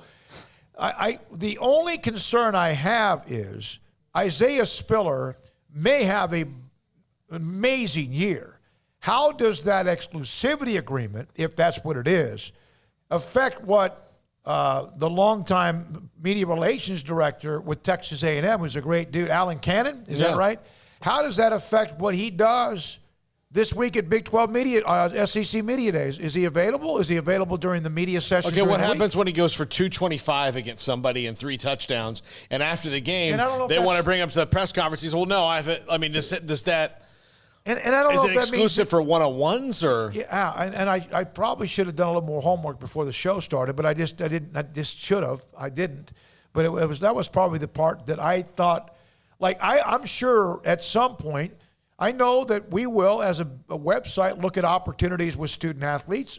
Why wouldn't we? What are the details you're not sure about? About whether or not that affects him being available, Isaiah Spiller or Richardson, to other media opportunities. No, because the whole point of it is to have the exclusive before Media Days interview. That's what this is, beating the media at SEC Media Days to the punch. So it's just this one interview. And I think stuff throughout the season. Yeah. Based on I haven't read TexAgs. I'm sure they've got all the details there, but the way I understood it was this was mostly about exclusivity before media days so that they get this, grand one-on-one where everybody else is doing group stuff. And I would imagine that's going to, include some other, it's backed by a local real estate group. So, yeah, I haven't seen a ton of other details, but I know that's what it was about, was the exclusive pre-media days interviews. Okay, I wasn't sure if it meant, for example, when they have media sessions prior to a game against Alabama or whoever else, or post-game interviews and all that. That could be interesting without jumping overboard. Oh, my God, you can't do that. Well, maybe you can. I don't know. That'll be... that shit, but what in their heads went? Let's go... $10,000 a piece. Jesus. I get that TexAgs is loaded for bear with money. They've got millions to play around with, but that's a lofty price tag. And, I guess if you're one of those who is going to be right in the mix of things, like A&M has been preparing they're getting ready to get as sleazy as they possibly need to win a national championship. Let's just be honest about it. And a lot of other schools are too. And so they're licking their chops over this, but I'm just looking at it going I get that you don't really care about everybody else because you're unaffected by everybody else, but you just set this really large bar that just kind of screwed everybody in the entire industry. Who are they bidding against? Nobody. That's the other thing. It's Brent Swerneman at the local paper. You know what I mean? Nobody's competing with them. They could have paid $1,000 and would have got these exclusive interviews. I don't know if they're the ones paying. I think the real estate group. It's the real estate company. Yeah, the real estate. But okay, so now they've got $20,000 from a sponsor that goes right into for two exclusive interviews. To me, $20K. This isn't even an in-season interview. I don't think that's just for media. This isn't even in, practices haven't even started yet, and they're getting $10K a piece. I'll use the metaphor I used to somebody last week describing our change in job. And we had a meter that was 100% BS all day long, and we've gone down to about 0. And I don't think the powers that be in anything known we would have probably done it for 50. But who are they bidding against? Who are you bidding against if you're A&W 10,000? They would have probably done it for 5. For 2,500. Well, does that also mean there was somebody who was representing Spiller and Richardson? So. I would hope so. And so that's or they're just that good. That's the kind of thing that keeps up someone like Chad Jackson at night, whatever, And I actually had somebody I forgot now who it was. I believe it was a business that contacted asking me, hey, I would like to, well, you contact Chad Jackson or the athletes or however you do that with and let them figure it out. But that was interesting. When I saw that pop, I was like, what? And I thought selfishly about it. I said, wait a minute, what if that happened here? I'd be pissed. If maybe that might happen, that we have like if RG3 was here and somebody had exclusivity to him only, I don't know how that would work. Yeah, I mean, I'm not against the idea at all, really. I mean, I think it's probably a smart business move on TexAg's behalf and all that. Great I don't think it's like, they're anti-journalism or anything along those lines. I just look at that price tag and I go, Jesus. Like, so if Haynes King becomes a giant superstar, you're going to have to pay him $20K? And then if the next Adrian Peterson comes along, you'll pay him $30K. Like, where does what I'm saying? Yeah, why did you start? I just think that's such a large bar for an exclusive pre-media day interview. But I'm sure there's more to it. But that's all that's really been said about it. So good on them for being at the head of the line as far as this goes. But now they've kind of, whether intentionally or not, sort of set the bar that everybody is now going to play under. You know what I mean? Yeah. In some ways. Yeah. Things have changed. I mean, the way things are, it's changed. Normally what would happen is if we wanted to do an interview, like with Joey McGuire, you contact David K., would have been Taylor Bryan. He's now at North Texas. But, hey, can we get so-and-so? Yes. What date? Or no? I mean, look, we would benefit far before any other media outlet in Waco. I'll tell you that much right now, because the local TV stations aren't paying anything for any of that. I know that dang sure the radio stations aren't. So, I mean, we might be the beneficiaries of this in some ways, somehow. But, I'm not saying we're going to pay $10K for, pre-media day interviews, but, this could be a good thing for us in the long run, but it still makes me a little just uneasy. What about weekly segments? Not so much exclusivity, but paying someone to come in the studio once a week. For example, let's say it's whoever wins Terrell the quarterback. Bernard. Yeah. That'd be worth $10,000 over a season. To me, that's worth it. Yes. For pre-media days interviews, I think you're maybe. But see, I still don't know if that's just for this week in Hoover or if it's for the rest of the year and the season that those two are exclusively allowed to be a part of only TexAg, because then you get the sports information department into it. And I don't think you want. I think exclusive is, you exclusively, that term's dead anyways. The media killed the term exclusive. Somehow or another, you can copy and paste and cite exclusive these days, which people do all the time. That word is dead. The word breaking has been battered into the ground by people on social media. So that's all that. But, it's going to be very interesting. And I think Treston Ebner, that opportunity or Terrell Bernard or someone like that, I think that's great. But the exclusive thing, I think, is just they get to talk to him with no one else. It's not they're the only ones that get to talk to him. It's that they get to talk to him for this amount of time and no one else can ask anything. So that's the exclusive part. Not like we're the only ones that can talk to Isaiah Spiller. That would be ridiculous on A&M's part. That would be the dumbest thing ever to say, oh, no, only TexAgs can talk to him. No, there's no way they would let that fly. All right, when we come back, 4:25, a little after 5 o'clock today, Shane Anderson, Midway football coach, among, as Joey McGuire said, 13 or 14,000 are in San Antonio for Texas High School Coaches Association, the convention. He'll join us a little bit after that. But there's a couple other things to get to, including NCAA EA Sports, the game, the cover, and now players. Remember, that's kind of how a lot of this started. And Reggie Bush was on the cover back in 2007. What does this mean? And much more. This is SicEm365 Radio. Waco Custom Marketplace.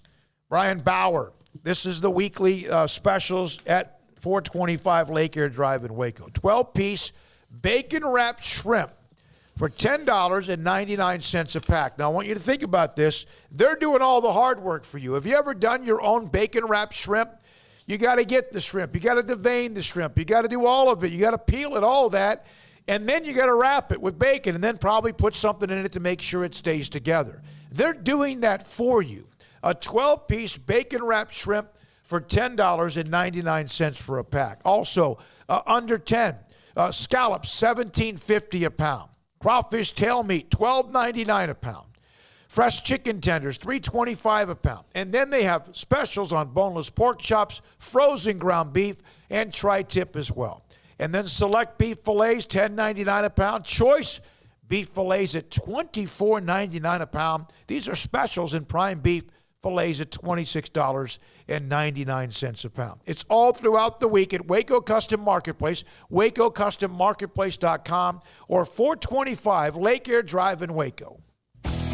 Three Nations Brewing Company has 16 different beers on draft with a new beer every Friday. It also offers 2 air-conditioned tap rooms, a large indoor beer hall, a second-floor mezzanine offering a great overview of the brewing company and equipment and patio where you can relax under the shade. Plus, you can now experience the new Three Nations Beer Garden Grill on our shaded patio with socially distanced seating for your enjoyment. Grab a cold beer and enjoy a bite from our freshly prepared and delicious menu. Street tacos, quesadillas, freshly cooked burgers and dogs and veggie burgers too. State Fair tornado fries, nachos, and so much more, all prepared and cooked on site. So come visit the award-winning Three Nations Brewing Company on East Vandergrift off I-35 in Carrollton.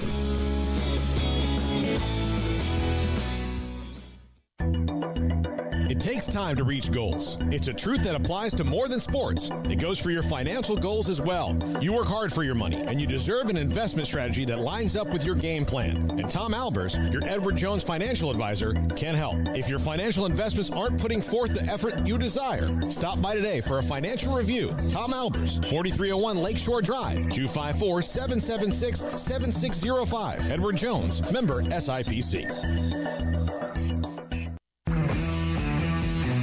At Marco's Pizza, get craveable pizza made the Italian way with dough made from scratch, an original sauce recipe, 3 fresh signature cheeses, and premium toppings you love, served hot and safe. Right now, you can get unlimited medium one-topping pizzas for just $6.99 each. Why stop at just one? Order with your app or at marcos.com for curbside, carryout, or delivery today. Marco's, pizza lovers get it.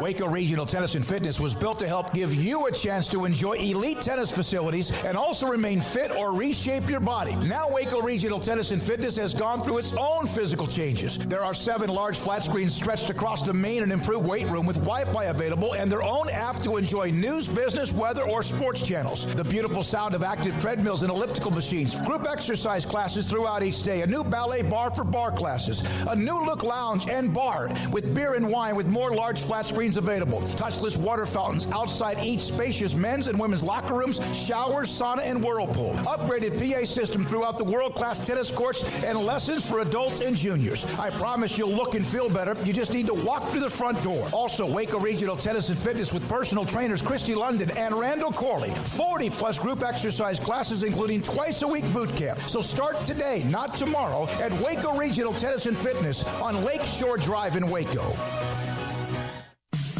In the market for a quality metal building? Since 1943, Pioneer Steel and Pipe has helped Central Texas residential and commercial customers with metal building design, panel options, building components, and trim options. Pioneer Steel and Pipe's residential line is energy efficient, offers low maintenance, reduces insurance payments, is impact resistant, and carries up to a 45-year limited warranty. In addition, they can also help you find a metal building contractor for your project. Pioneer Steel and Pipe with locations in Waco and Bryan and at pioneersboys.com.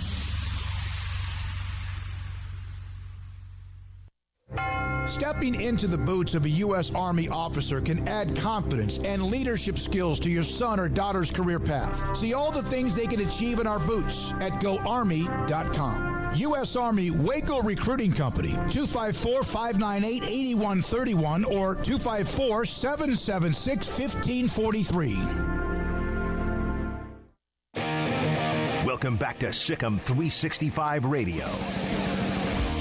Are you a SicEm365 superfan? Then try out our premium subscriptions at SicEm365.com. I mentioned this EA Sports, Paul, Craig. Remember the NCAA football game? Isn't that where a lot of this started? That's exactly where it's, well, the basketball game, but yes. EA Sports, per reports, making a big announcement July 20th, that would be tomorrow, about the return of an old sports franchise. Yeah, I mean, if this is what it looks like it is, and that's going to be trending all day tomorrow, there will be a lot of people very excited about that news. I know there are a ton of people who are disenchanted with the style of Madden and have not been fans of Well, and even if you were a fan of Madden, you still, I mean, it's college and the NFL. It's different. It's different playing with those college teams versus playing with those pro teams. And I know a lot of people who maybe didn't enjoy Madden but loved the NCAA game. And there are thousands of people across the country that still play the old NCAA games. And there's even a certain site, and I don't know much about it, but they figured out how to basically go back into the rosters and like update them all for like 2021 and update the uniforms to where they're modern day. And this is a game that's like 10 or 15 years old, and they're still modding it and, you know, creating it to make it like new. So there's clearly a demand for it, and I think it'll be a popular buy. You know, I'm interested to see how they, like, what do you pay $5 to every single Division I athlete? Because, you know, you're not going to pay who's the biggest star in college football this year? I mean, who is it really? Let's say Spencer Rattler. Okay, yeah, Spencer Rattler. You know, Spencer Rattler, I don't think he's getting more money than anybody else for being in the game. So, you know, I just wonder if there's any. The guy on the cover might get more. The cover boy will, but, you know, that could also be a legend, and they don't even go that route. So I'm sure there's going to have to be compensation, but maybe they can actually put the real names in there from the get-go, because that's another thing they used to do in the NCAA game was there were no names. You couldn't have names. You knew that was Baker Mayfield, but it had the number. He was a similar-looking guy as best they could do, same height and weight and speed and all of that, but it didn't say Baker Mayfield. It just said his number because they obviously couldn't license their names. Now you could. I just wonder, like, what the cost of that will be. But they could definitely make the best game they've ever made, because now they don't have to go around certain parameters to make it legal. By the way, a couple of notes just kind of dancing in and out. 254. That's great news, though. I'll buy that game just because it'll be new. Yeah, 11-22. Paul Catalina won the Open Championship. Had a great team with Koepka, Schauffele, Morikawa, who won it, its second major. Tony Finau. Koepka made a great run on Sunday. He was never going to win it after where he was, but he was real low. Hayden finished second. He's now bumped Armstrong from being a part of this pick'em for the next major, which will be next year. Rob Bolton and I missed the cut. Craig was in the discussion, but just none of the guys just got going until a little bit late. I had maybe the best possible Sunday I could have possibly had, even though Saturday was good. That put some distance between me and Hayden. Sunday, I went into Sunday, I believe 7 strokes up, Hayden. Yep. 7 strokes up, and I won by 21 strokes. So, yeah, Koepka went low. Morikawa, of course, was fantastic. Another Oosthuizen close, but no cigar. It's now 11 years since his first major. I thought Jordan Spieth, he had a couple of wrecks at the end of the third round, I think it was. But he was right there in it. But great win for Colin Morikawa. I like him a lot. I love his swing. And Paul won the Open Championship. Yeah, congrats to Paul. And so I've won once, Rob, and now Paul. Rob's won twice this year. Rob's won twice. Yeah, It's been a while for me. I'm in a drought. Yeah, it was a good little event, and I was just glad to make it through the weekend. By the way, Paul responded to this text last night, but did you check out that video I sent last night of that massive pop in wrestling with John Cena coming back? Yeah, I didn't know. All right, let's we don't have to get to that. I just didn't think you'd bring it up. I want to do a promotional thing, and then we're going to get into that. Lady Bears basketball. They have their back-to-school supply drive that continues. You could drop off at the Farrell Center, the Stone Room entrance, 8 a.m. to 5 p.m. on Tuesdays and Fridays. So tomorrow, 8 to 5, Friday, 8 to 5, all the way through the first weekend in August. The back-to-school supply for schools in Waco, South Waco, North Waco. High schools within Waco ISD. The Lady Bears back-to-school supply drive is Tuesdays and Fridays from 8 a.m. to 5 p.m. all the way through August the 3rd. I found the new show to watch on television. I'm going to tell you about that in just a second. But Craig sent this, and I'm confused sometimes with the wrestling, the WWE compared to the WCW, whatever they're called anymore. But Craig's very much in line with it, and some of it has turned him off. But is he the biggest name? John Cena, is that right? John Cena, the thing with him is I follow, I put it this way for people. I know a lot about wrestling. I don't watch it as much as you would think that I do. I more or less follow along, and then I go back and I find things that I like. Or there might be something like on Wednesdays, the show that I normally watch is AEW, which is a separate, newer company. It's less than 2 years old, but it's got a bunch of familiar folks like Chris Jericho and many others, and it's like the new kid on the block. But WWE has just been, for me, the investment is not worth the very rare payoffs. Like, there's just not enough stuff that interests me to keep me like doing anything but just more or less following along from farther away instead of watching a lot of bad just to get like a moment of good, because that's kind of how it felt. I watched 3 bad hours of TV to watch like 5 minutes that I enjoyed. That just got insane. I was like, I'm not doing that anymore. But last night they had a big pay-per-view, and all of the fans have been allowed back now. Like the last week or so, you've seen AEW. They opened up their shows fully about 2 weeks ago, and it made a massive, massive difference. And so the WWE over the last week or so, I think Friday night was actually their first full-blown fans broadcast. And they had a big show, and there was tons of people there. They were going insane. But last night, they had their first pay-per-view since fans came back. And it had been rumored for a really good number of weeks that John Cena, who's a massive star in Hollywood now as well as in wrestling, he's been away from wrestling for like pretty much a few years at this point to chase the Hollywood dream.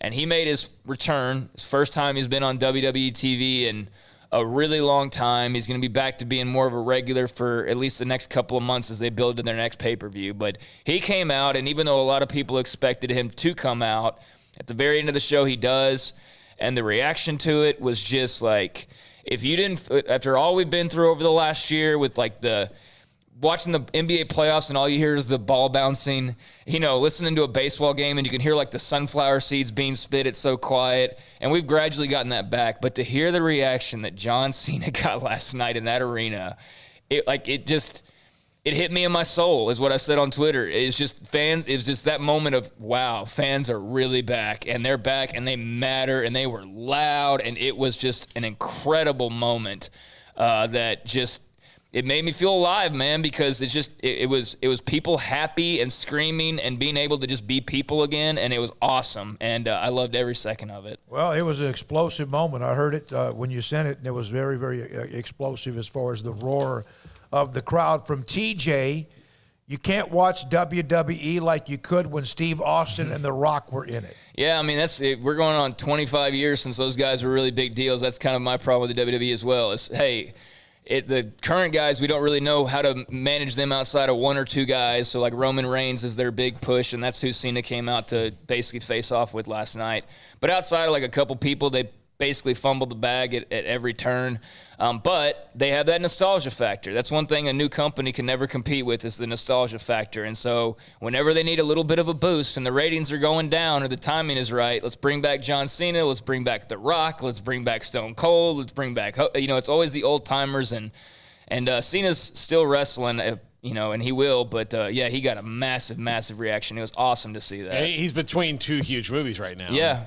Fast and Furious 9 and in a show, Peacemaker, but in Suicide Squad. So he's got stuff to promote, so good for them. Yeah, if you just want to see the pop, and this is the whole reason we brought it up, but just the fan reaction, because we've been talking for a year without fans. It's on my timeline. It's a few tweets down now at this point, but just turn the volume up and listen to the roar of the crowd. And if you don't get any chills listening to that, then I don't think you're human. All right, a couple other notes. This is the Big 12 odds, Superbook Sports.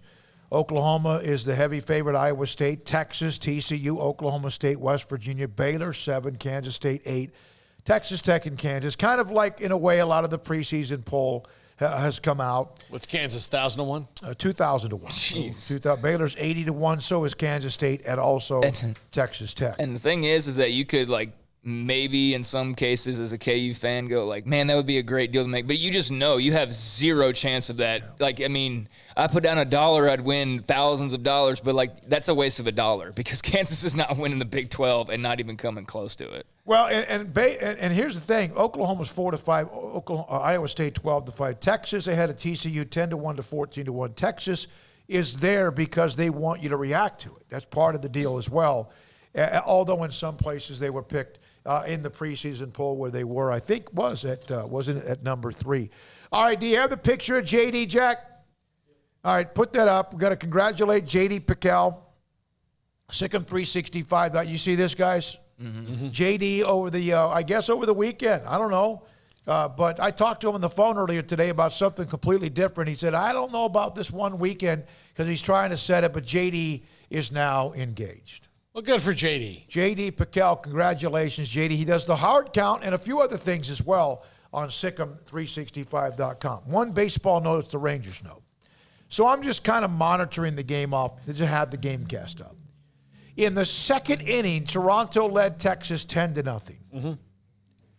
Gurriel, Guerrero, Springer, and is it Gruchik? All homered before the end of the second inning yesterday against the Rangers. One of them was a grand slam. I guess Gurriel's was a grand slam. 10-0. That's what the score ended up being. 4 home runs before they got out of the second inning. Yeah. It's not a good time to be the Rangers right now. No, it's not. They are absolutely awful, and man, what a fun series that'll be with another really great team in the Tigers. That's just going to be bad baseball for the next few days between the Rangers and Tigers. But I saw, I think it was Sean Bass up at the ticket. He's a big Rangers fan, and he, I think pretty much all he tweets about, it feels like is mostly the Rangers, and he does a post-game show and all that kind of jazz throughout the season up there. And so he's really on point with them on the day-to-day, and I saw him today just throw out there, maybe it was from last night, like, Woodard's got to go. Like, he basically said he's a nothing, really, and he's a nice enough guy, but, like, what is he really squeezing out of this bunch of guys that no one else could do and maybe do better?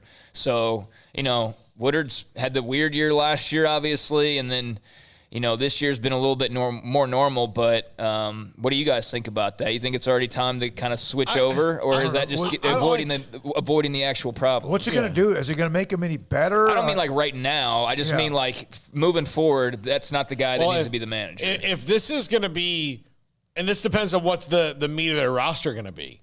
Is this the meat of their roster and it's young, then let him build them a little bit. But if this is not the meat of their roster, then why not? Yeah, I just, I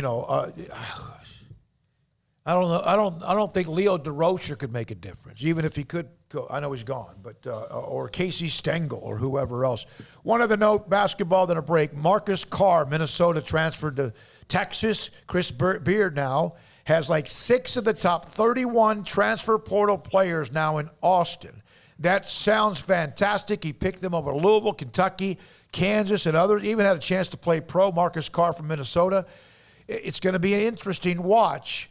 And if they had committed to Baylor, you'd be excited. But at the same time, it's going to be interesting to see how they mesh all these elite players together. It's interesting. And he's done a great job since he's got the UT. Now we'll see how it translates on the court. Yeah, I realized that Scott Drew and staff just ended up winning a national championship, and they were transfer heavy, but they were also transfer heavy with guys that were around for like 2 and 3 years, even though they transferred, that played at Baylor longer than they played anywhere else. What's his name? Beard is getting a bunch of guys that are going to be there. Basically, it looks like most of them for like a year, and then they're going to break off. So that's a similar idea, but it's not the exact same as what Scott Drew did. As far as like, we know the reason that team won was for one, talent, but a lot of it was also the chemistry and the kinsmanship, and the way they had built that up. Can Chris Beard get 7 guys who are all going to be there for probably a year apiece and get them cohesive enough for a 1-year run to do what Baylor did? Maybe, but it's going to be a lot tougher than just getting guys and putting them on the team and then going winning a national title. Some of them might be there for more than a year, and if that's the case, then you bolster your roster and you have to.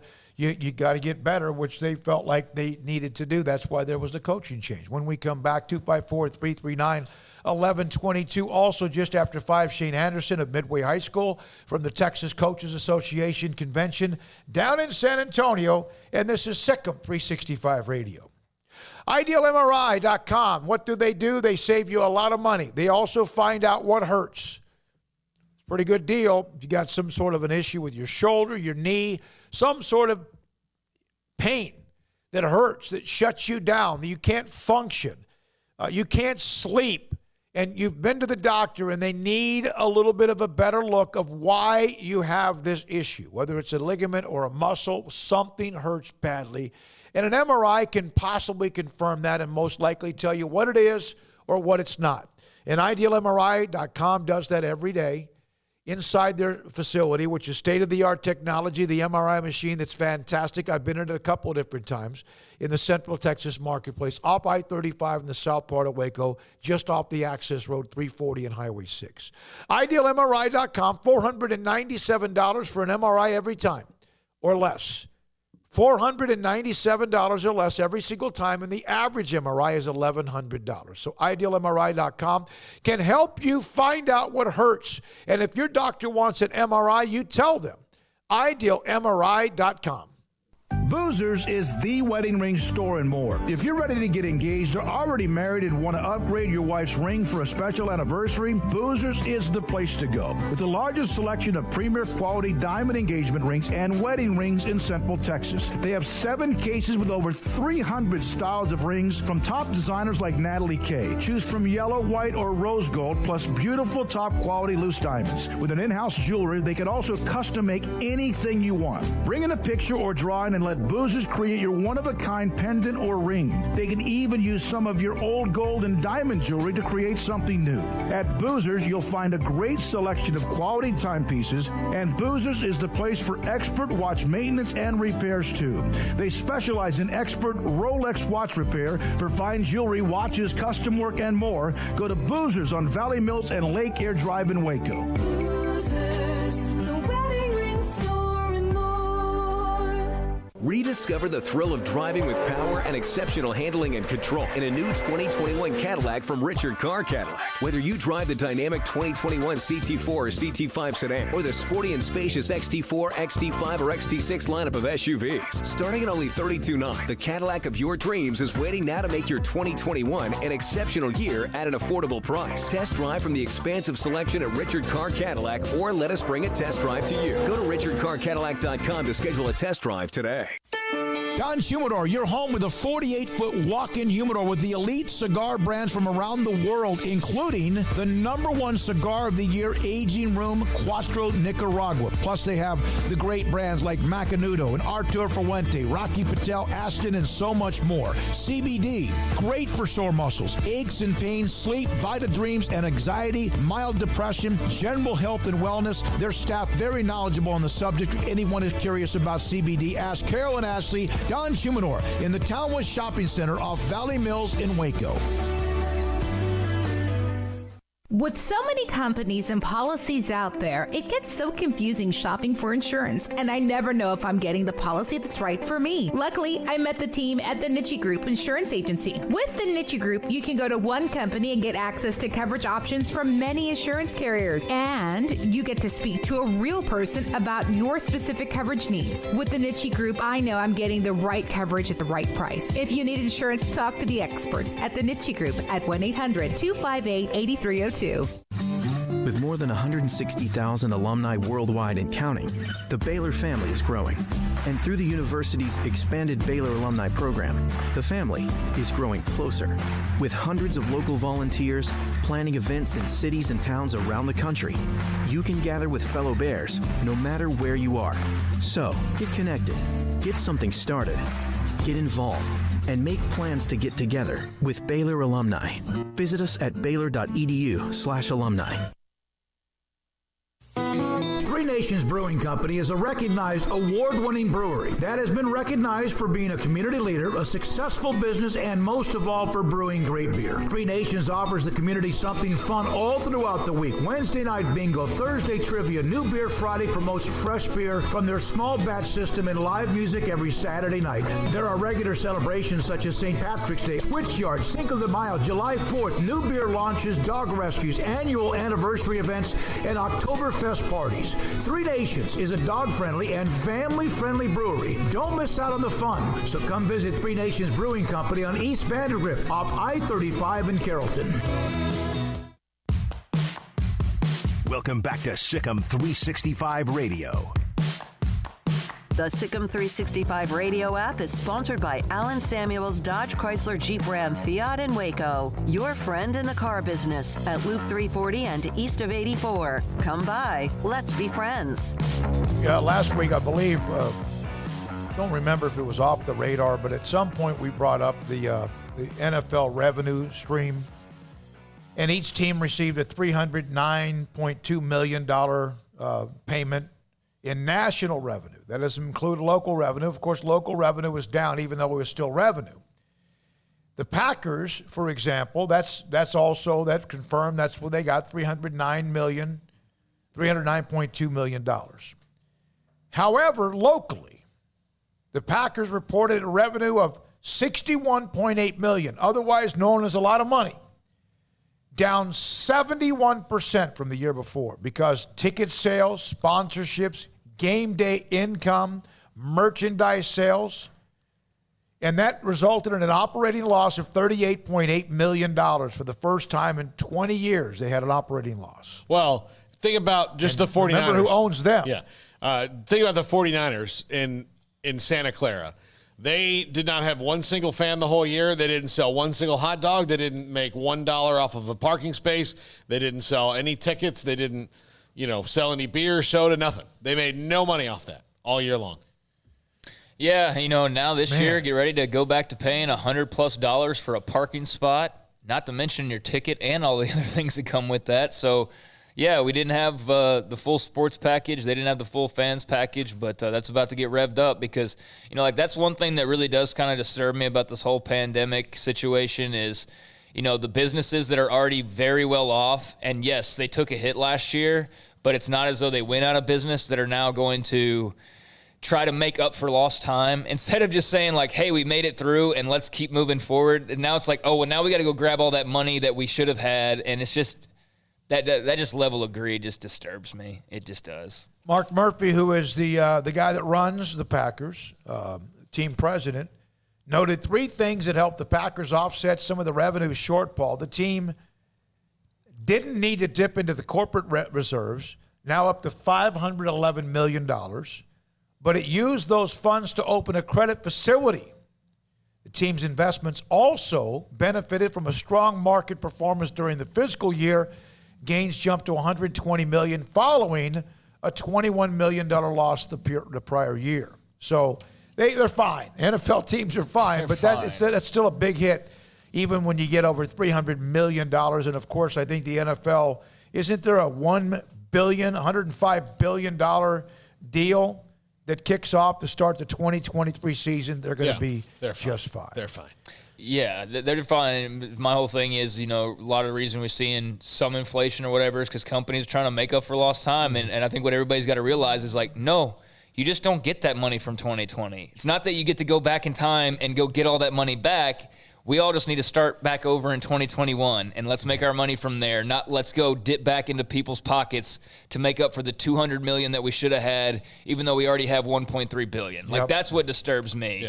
Is that whole thing. And then in the department, Paul, you ever hear radio stations or whatever? You have the dumbest criminals or whatever. I very much enjoy Dumb Criminals. A woman in Tulsa. I love this story. This is Lauren hilarious. Graves. If the show. Okay, so Tulsa police posted Lauren Graves as a weekly most wanted. And then on the Twitter feed. An accessory to murder. Yes. On the feed of the Tulsa Police Department, she actually posted, where's the reward money at?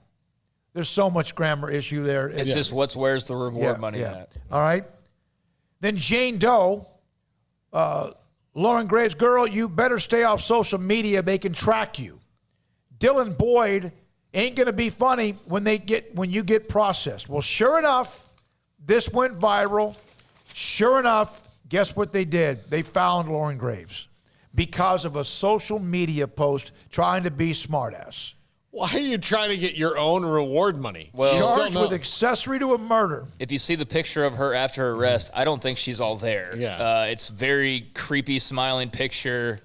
And I don't know, maybe she's just a fun, loving person, and a picture doesn't. But yeah, it doesn't look like somebody who's too plussed and almost like looks happy to be in handcuffs and latched down. And so I don't know if we're dealing, clearly we're not dealing with the smartest person in the world. Does she think that if she turns herself in, they're going to give her the money? I don't know what she's probably thinking. Yeah. Not thinking too clearly, but glad that she's off the streets, given that she was somehow related to someone losing their life. So, yeah, good riddance. I hope that little social media post was worth it. That was I love seeing criminals get caught because of TMZ. social media. I love it. I just think it's the dumbest thing and just too perfect of a way for people to get caught is to respond on social media. It's just so dumb. As Joey McGuire, who started off our show, part of the High School Football Hall of Fame, was on the show. Baylor assistant head coach and linebackers coach mentioned that the Texas High School Coaches Association dwarfs even the AFCA, which of course is located right across 35 near Baylor campus or on the Baylor campus. 14,000 are in attendance in San Antonio, the largest registration ever. Last year they didn't get to do it. This year they're going full throttle. We'll check in with Midway head coach Shane Anderson about the week, the day, and all of the above. SicEm365 Radio. Riverbend Liquor and Wine, Lakeshore Drive at North 19th Street. A hidden gem in Waco. I've talked about their drive-thru window before. I'm going to mention it again. Like, if you're in a hurry and you drive up and you see 5-6 cars there, you can still be in a hurry. They're going to move them in and out really, really rapidly. You're going to get your stuff really fast. They've got great customer service. Their staff is so well trained and so knowledgeable. They know where everything is in the store. They've got great recommendations. Great craft beer selection. My gosh, walk in the fridge and see all those different things they have. Summertime is in right now, constantly refreshing that roster of summertime beers, and then there'll be the fall stuffs, and then the winters, and then the sprays. Steve does a great job of rolling those things right on through. Plus, they still have some of these single barrel release Balcones on stock that you can only get at Riverbend Liquor and Wine. Lakeshore Drive at North 19th Street. Find out more on Facebook and Instagram. Allen Samuels is celebrating Jeep Freedom Days. It's an exciting time for the Jeep Cherokee and the new Grand Cherokee. Built tough as nails and able to stand up to any challenging off-road trails or city roads, travel with the innovative technology to meet your lifestyle. Jeep, a great SUV. Allen Samuels, the award-winning customer service Central Texas dealer, the best place to get your next SUV. Located at 201 West Loop 340 or visit them online at AllenSamuelsDCJ.com. Allen Samuels is your friend in the car business. Come by, let's be friends. One size fits all. That may be all right for an adjustable belt or cheap sunglasses, but when it comes to your financial needs, no one wants a one-size-fits-all strategy. Ben Erlinson, your Edward Jones financial advisor, knows that his most important goals are yours. That's why he takes the time to understand your needs, knowing you. That's how Edward Jones makes sense of investing. Ben Erlinson, 100 North 6th Street in Waco, 254-759-8533. Edward Jones, member SIPC. Texas Farm Bureau Insurance has protected fellow Texans with auto, home, health, and life insurance since 1952. With more than 260,000 square miles of land and 27 million people, that's a lot to cover. Whether you're wrangling cattle or wrangling kids, we're proud to protect Texans in all Texan ways of life. Stop by and see our agents at one of our 3 McLennan County locations. Coverage and discounts are subject to qualifications and policy terms and may vary by situation. Did you know that 1 out of every 4 men have symptomatic low levels of testosterone and don't even know it? And if you think you're too young to worry about it, guess again. Low T levels can make you feel tired and grumpy, cause weight gain, and wreak havoc on your sexual desire and performance. Petty Clinic Low T can set up same-day blood screening and results, so if you're tired of being tired, I challenge you to man up and Google search Low T Waco or go online pettycliniclowt.com. It's a private clinic with an atmosphere catering to men. Affordable, only $150 a month, includes lab work, office consultation, testosterone injections, follow-up visits compared to $395 a month in Dallas or Austin, and you don't have to fight the traffic. Petty Clinic Low T as board-certified physician consultations will provide the best form of brand-strength testosterone available. Contact Petty Clinic Low T today, just off Highway 84 and Old Hewitt Drive in Woodway. Petty Clinic Low T, helping men become the high-performance men they deserve to be. PettyClinicLowT.com or Google search Low T Waco. 1, 2. I'm in love with a man named Rudy. I'm okay with that. He knows exactly what I want. He keeps me coming back. Cooks breakfast, lunch, and dinner for me. Does the dishes too. I'm in love with a man named Rudy. Last name Barbecue. It sure is easy to fall in love with Rudy's tasty oak smoked barbecue. Next in line. stepping into a new pair of boots is great, but stepping into the boots of a U.S. Army officer can also add confidence and leadership skills to your son or daughter's career path. There are more than 150 occupational specialties to help them find the best fit for their future. See all the things your son or daughter can achieve in our boots at GoArmy.com. U.S. Army Waco Recruiting Company, 254-598-8131 or 254-776-1543. Welcome back to SicEm365 Radio. That one picked off, and it's a pick six by Jalen Petrie. The 5 o'clock hour is sponsored by Edward Jones Investments with financial advisor Tom Albers, staying in touch with you and your money through these difficult and changing times. Edward Jones, making sense of investing. Now here's David Smoak, Paul Catalina, and Craig Smoak. All right, here we go. This 5 o'clock hour, Texas High School Coaches Association. Some 13 or 14,000 strong, especially after nothing last year. It was all online and Zoom, but they're all having the time of their lives in San Antonio at the Coaches Convention. And we're joined by Midway football coach Shane Anderson on SicEm365 Radio. What's it like to just get that back and see everybody, even though it's just been a day or two? First of all, guys, thanks for having me on. And yeah, it's a great opportunity for us all to get back together down here and spend some time together and doing some professional development and getting to visit and network with coaches across the state. Yeah, it's got to be unbelievable the amount of information you can pull in. What do you focus on as a head coach at a new school this year, Shane? Do you do it a little differently than you maybe would have done a year ago? No, not necessarily. I mean, like I said, you got to pick out some lectures and some people that are speaking. Joe and those guys with the association do an unbelievable job of getting top-notch speakers in here. They've had some great speakers from the college ranks. Kicking it off with Jimbo Fisher from A&M yesterday, and then a lot of state championship guys getting to speak, and then you run into people. My defensive staff met with Phil Bennett this morning and spent some time with him before he went on stage and spoke, and trying to get some things from him, and just try to pick everybody's brain and get as much information as you can. That if you find one or two things that may help your program, then it's a win. What speaker or what maybe thing that you've heard has stuck with you already? I think listen to those with Jimbo Fisher at A&M. Like I said, he's one that stuck out. He kicked it off. What he's been able to do in a short amount of time there at A&M. Another one that really good is the young lady that's the superintendent at Granger. She spoke on coaches and administrators working together for the kids. I thought that was a really neat deal that they put on this year. And then I'm always a big favorite of the Head Coaches Academy. They do some things. John Snelson and his basketball coach from Dickinson talked about sharing athletes and getting kids playing multiple sports and being a well-rounded athletic program. What is the number one topic? And did much of the homeschooling come into play at any of these discussions? No, not really. That's kind of over with. As far as with the legislature and all that, they voted on it. It passed, but they put it in the superintendent and the school board, having local control. So it's up to the school district, which is not what we wanted, but for as far as association goes, but it's better than what it could have been. And so that's kind of by the wayside. It was brought up in the regional meeting briefly.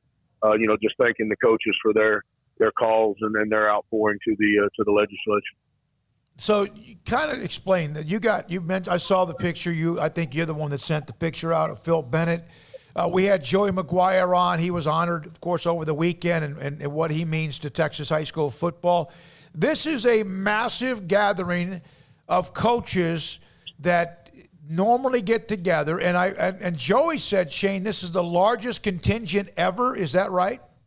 I believe so. That's what they told us in the regional meeting. I think that it's going to be somewhere in the 13,000 range. And I think that's first of all, it's a tribute to Joe Martin and Glenn West and our association and all the directors. But it's just, I think it's a reflection of not getting being able to do this last year. And San Antonio is a great place to do it. It's a great venue.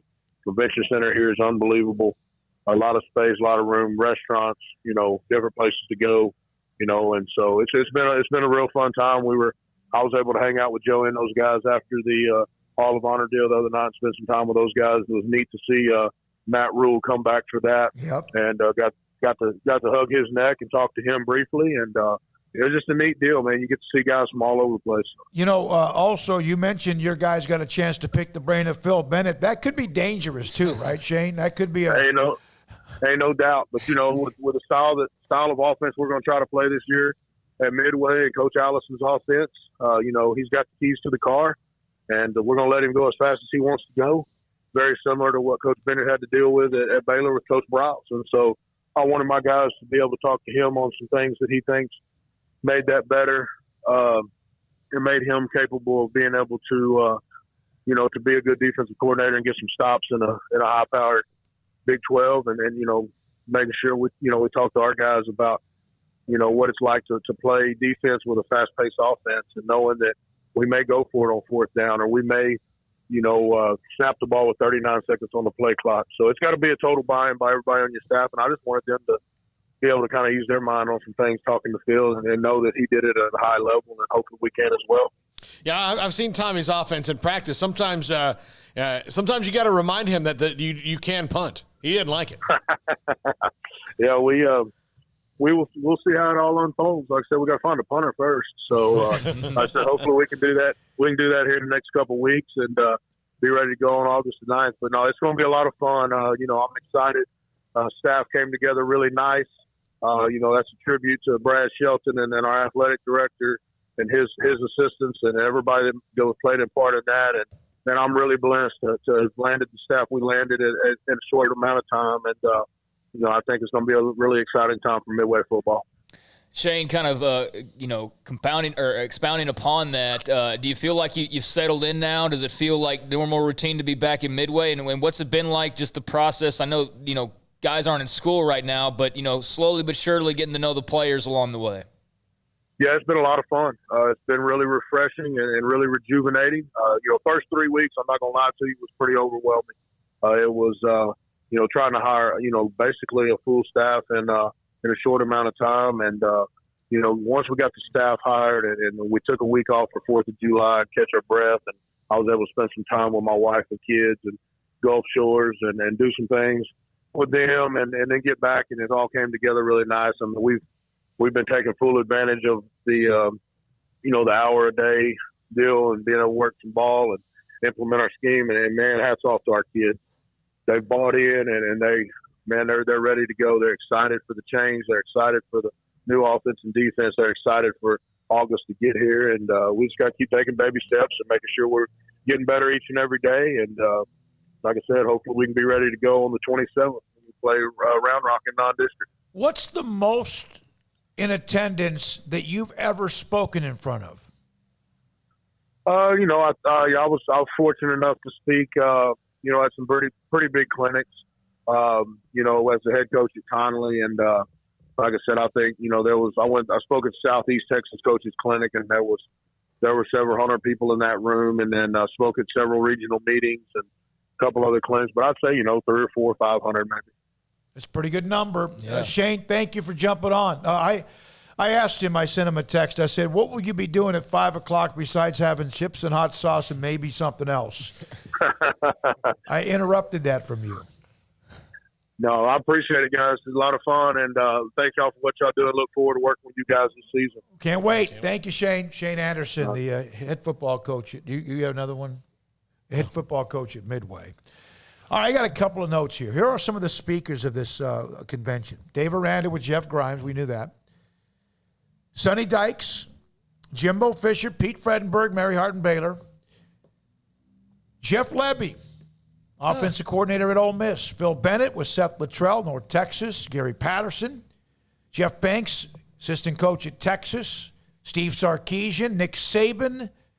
Our buddy Jeff Traylor with Tommy Perry from UT San Antonio. Matt Wells, Sonny Cumbie, that combination now at Texas Tech. And then also Lincoln Riley. I don't know if I mentioned him. Lincoln Riley will speak as well. Those are just some of the college coaches, and there's a few high school coaches as well who will be speaking at the convention. It's a pretty good list. It's a great list. It's always interesting to me to see that. I mean, again, if they ask, that most coaches are going to say yes. I mean, Nick Saban's doing a Q&A, and they're going to, because they want to bend the ear of the Texas high school coaches. You'd be nuts. You'd be nuts not to. I don't know, and I see this, that when whoever's hired, Matt Rule was able to get very close to the Texas High School Coaches Association. They loved him. I remember Mac Brown was one that, and why wouldn't you? I mean, it just makes sense that you'd get connected to them as soon as you can. Yeah, I don't know this for sure. I was going to ask Shane, but it doesn't matter. Who was the first person that really started talking about the phrase straight line recruiting? Because I want to say that it was Matt Rule, as far as I remember hearing that phrase. And I don't think that was never mentioned previously before Matt Rule, but that's the first time I heard it. Straight line recruiting, and I know that was something that immediately won him over with the Texas high school coaches, was talking about straight line recruiting, and then having Joey and Sean and Wetzel, all in that same group and pushing that as well. And I just remember, though, who the person who was in charge of it talked about. Yeah, Matt Rule blew us away. He's talking about straight line recruiting. And I just remember the impression that he made there. And now it was like a whole big thing was on it this weekend, and every coach was talking about straight line recruiting this, straight line recruiting that. You know when it was created? When? Spring of 2018. Matt freaking Rule. I Yeah. mean, basically, yeah. Yeah, I mean, that's where I first recalled hearing it, and I knew what it was before that, but I just know that as far as attention being placed on it, that's what I remember. And so, yeah, that was right in line with that. It assures that athletes who get recruited have the high school coach's stamp of approval and will be productive athletes in the college program. And it is back. Yeah, there you go. And I remember, oh, my goodness, he's now at Denton Ryan, or he was won a state championship very recently. I can't remember. Maybe at Denton Ryan, someone that mentioned Matt Rule. He publicly went out and made sure that people knew that Matt Rule, what he was doing. And even though he wasn't here as long as some of you wanted, and maybe longer than some of you wanted, he was very instrumental in that straight line recruiting, as you mentioned as well. Stephen Mackey spoke at the convention as well with his motivation. All right, it's 514-254-339-1122. We'll have Paul Catalina's top five at 5:55, but a couple more things to get to, including we might re-rack a little bit of Joey McGuire. We'll see that and more. This is SicEm365 Radio. Alan Samuels, Dodge Chrysler Jeep Ram Fiat, come by, let's be friends. The month of July is flying by, although it seemed like to me June never happened. It was just like, whew, June was gone. But Alan Samuels, Dodge Chrysler Jeep Ram Fiat, there are incentive packages when you look at what they have with Ram trucks, back to back, Motor Trend Truck of the Year. There's always incentives as well when it comes to Jeep and what they do. And what they have with Chrysler, the Pacifica, the hybrid, the minivan that is so popular, and also incentives, discounts, and much more from the dealer. And Alan Samuels, Loop 340, east of 84 in Waco. For example, the Ram Spotlight Days, including the Ram trucks, top safety pick for trucks named in 2021. Alan Samuels has also been named the top when it comes to customer service. And I told you about what happened with me when I went to get an oil change, and then I get new tires, rotated, and a couple of new ones. Man, the service department was just like clockwork and fantastic. Alan Samuels, Dodge Chrysler Jeep Ram Fiat, come by. Let's be friends. At Baylor University, students can shine in their own way. Or should we say their own ways? Because there's no limit to the ways Baylor students make the world a brighter place. Whether they're leading a student organization or following a higher calling, getting advice from faculty, or taking part in world-class research, pursuing their dreams, or working toward their dream job, students find their place to shine at Baylor, where lights shine bright. At Ideal MRI, we feel blessed to be a part of the Waco community. We're a small family business right here in Central Texas, and our goal is to bring down the cost of healthcare while maintaining high quality. At times like this, the cost of healthcare has never been more important, and unfortunately, significant illnesses and injuries still occur. That's why Ideal MRI is open and here to serve you through the difficult time. We offer premium MRIs just like a hospital with state-of-the-art technology and specialists, but you'll pay less. Sometimes thousands of dollars less, whether you're using insurance or not. At Ideal MRI, we accept most insurance and there are no hidden costs, even offering financing if that's needed. Everything included in the price, and you'll not get something as a surprise in the mail later on. If you need an MRI, ask your doctor about Ideal MRI. They'll know. You can schedule an appointment safely from home online in minutes at idealmri.com or give us a call, 833-IDEAL-MRI, idealmri.com.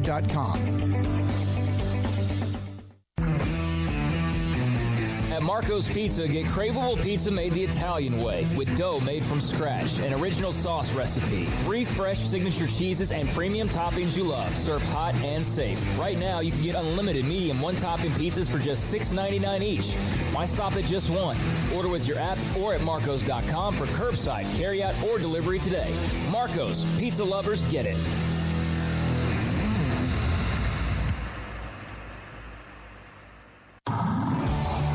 It's time to fire up the grill, heat up the oven, or get that deep fryer going to enjoy the top quality products at Waco Custom Marketplace. Order 30-pound sacks of live crawfish by 6 on Wednesday. Pick up on Friday afternoon after 2 or Saturday. Enjoy the weekend. 30-pound sacks of live crawfish available right now for $4.25 a pound. Find all the crawfish boil ingredients you need, including red beef potatoes, sausage, corn cobbettes, and Louisiana boil seasoning. Make your order for live crawfish by Wednesday at 6. Pick up on Friday after 2 or all day Saturday, and enjoy the weekend. Waco Custom Marketplace, your home for fresh baked kolache, cinnamon rolls every day. Butcher shop to cut your steaks the way you want. Fresh seafood, summer sausage, boudin, house cured and smoked bacon, spices, seasoning, soup mixes, and more, and weekly gift boxes for any occasion. Waco Custom Marketplace, 425 Lake Air Drive in Waco, or WacoCustomMarketplace.com.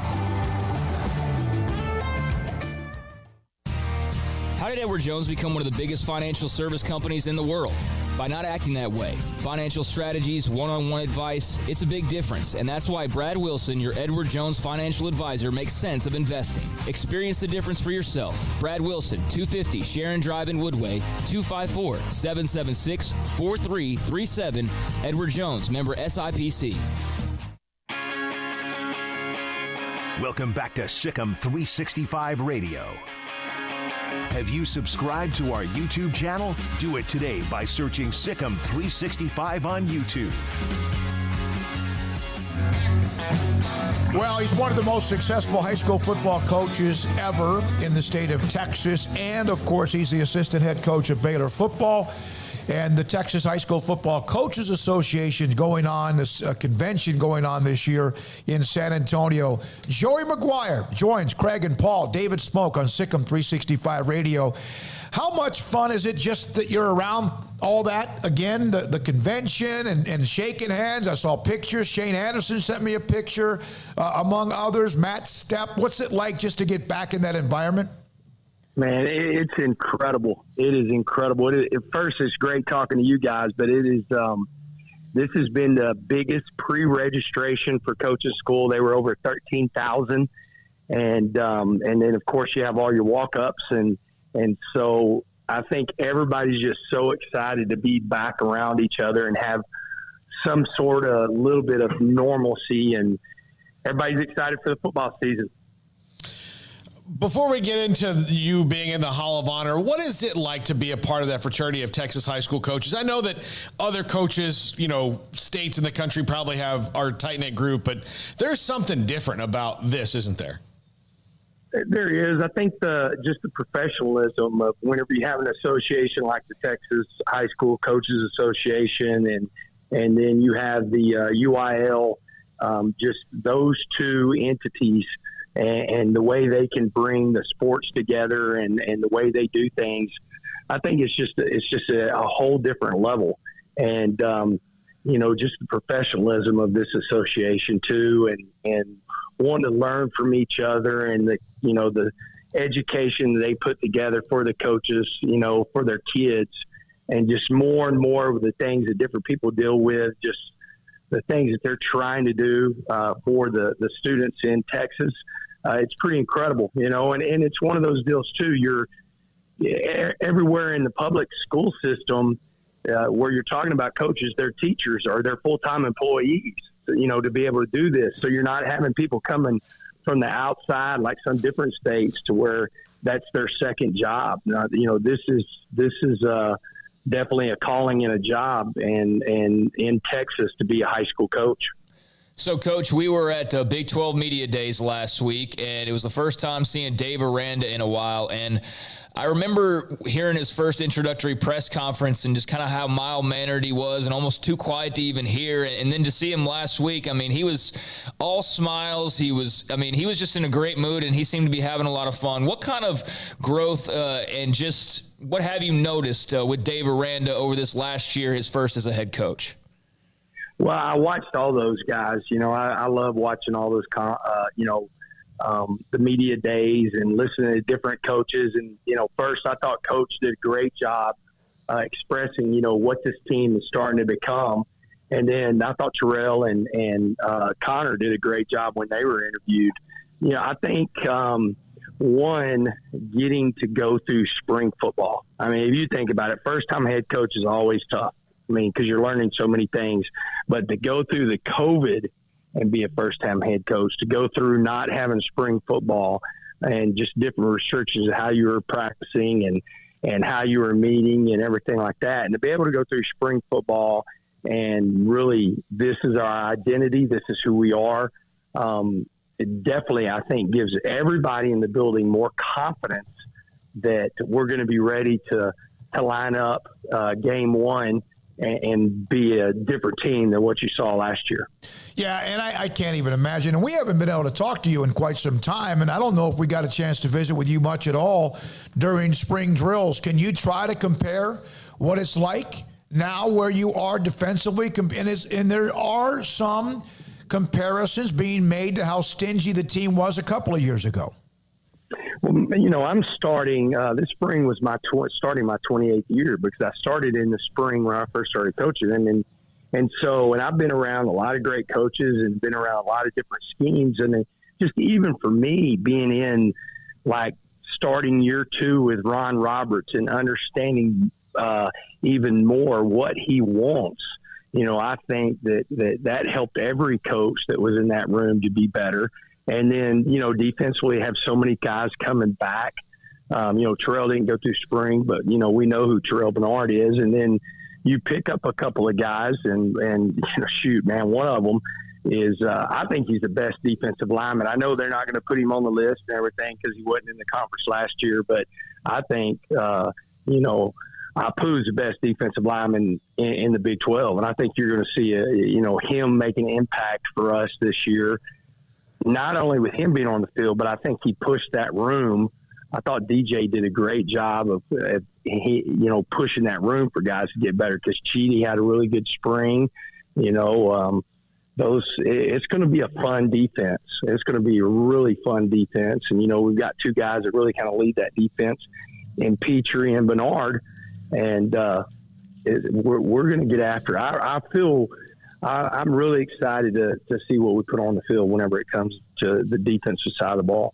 Both Connor and Terrell told us that Apu is 360 but moves like he's 250. Is that accurate? No, no doubt. I've said that all week to every coach that, they were asking me about it. And I say, hey, we're going to be really good on defense. And the one reason, and I talk about Apu, and I said, man, the first time I saw him, I thought DJ asked me, he goes, how big do you think he is? I said, he's like 315. And he's like, no, he weighed in today like at 257. And I'm like, holy. And he moves like he's 250. I mean, he does. He doesn't move like that. The other thing with him, though, man, he's got just such a phenomenal personality, and he's come in and fit right in with the team. And, and so the guys really love him. He's fun to be around. And, that always helps. Always helps. Coach, how do you feel about your outside linebackers as the season approaches? I know that was a group in the spring where you had a lot of guys. You had a lot of guys that you felt good about, but what have you seen since spring ball wrapped up from that group? We're excited. We moved Gorman into my room, and so I'm really excited to see what he does. He didn't go through spring with me, but he had a great spring in the defensive line. So I'm excited about him. I thought, Anthony and Ashton and Vic all had really, really good springs, and it was kind of one of those deals of didn't know exactly who was. It was almost like each practice, one guy was leading or having a better practice. And so you add Garmin in there and you're going to have 4 really, really good football players. And a guy that didn't go through spring was Tyrone Brown, and he'll be back. It was because of his shoulder, so he'll be back. So there's a lot of competition in that room right now who's going to get on the field. But I was excited about the guys we had in the spring, and then you give me a guy that's 6'7", 255 pounds, I'll take him any day of the week. Absolutely. Over the weekend, you were inducted, as you earned and well-deserved, into the Texas High School Football Coaches Hall of Honor. There was no doubt that was going to happen, but it is now official. You had to wait a little bit. What was that like?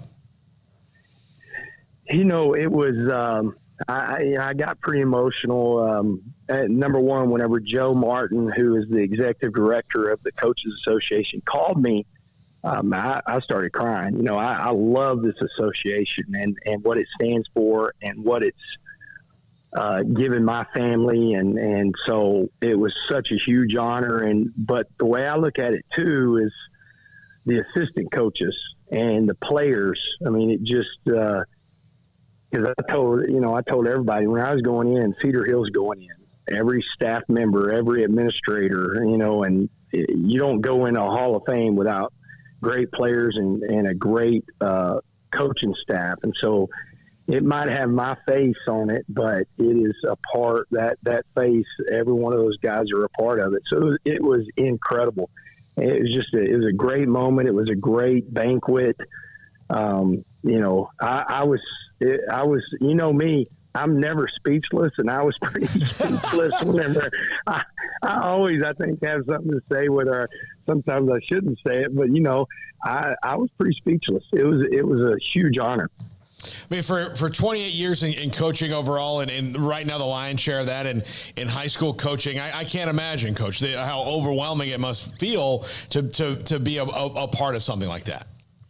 And here's what was really, really cool about it, too, is, one, it was a packed banquet, but the 2 administrators that hired me, my assistant soup, Holly Teague, and my AD, Gina Farmer, was there. All my family on both, Debbie's family and my family were there, and Coach Aranda came, and I thought that was really cool.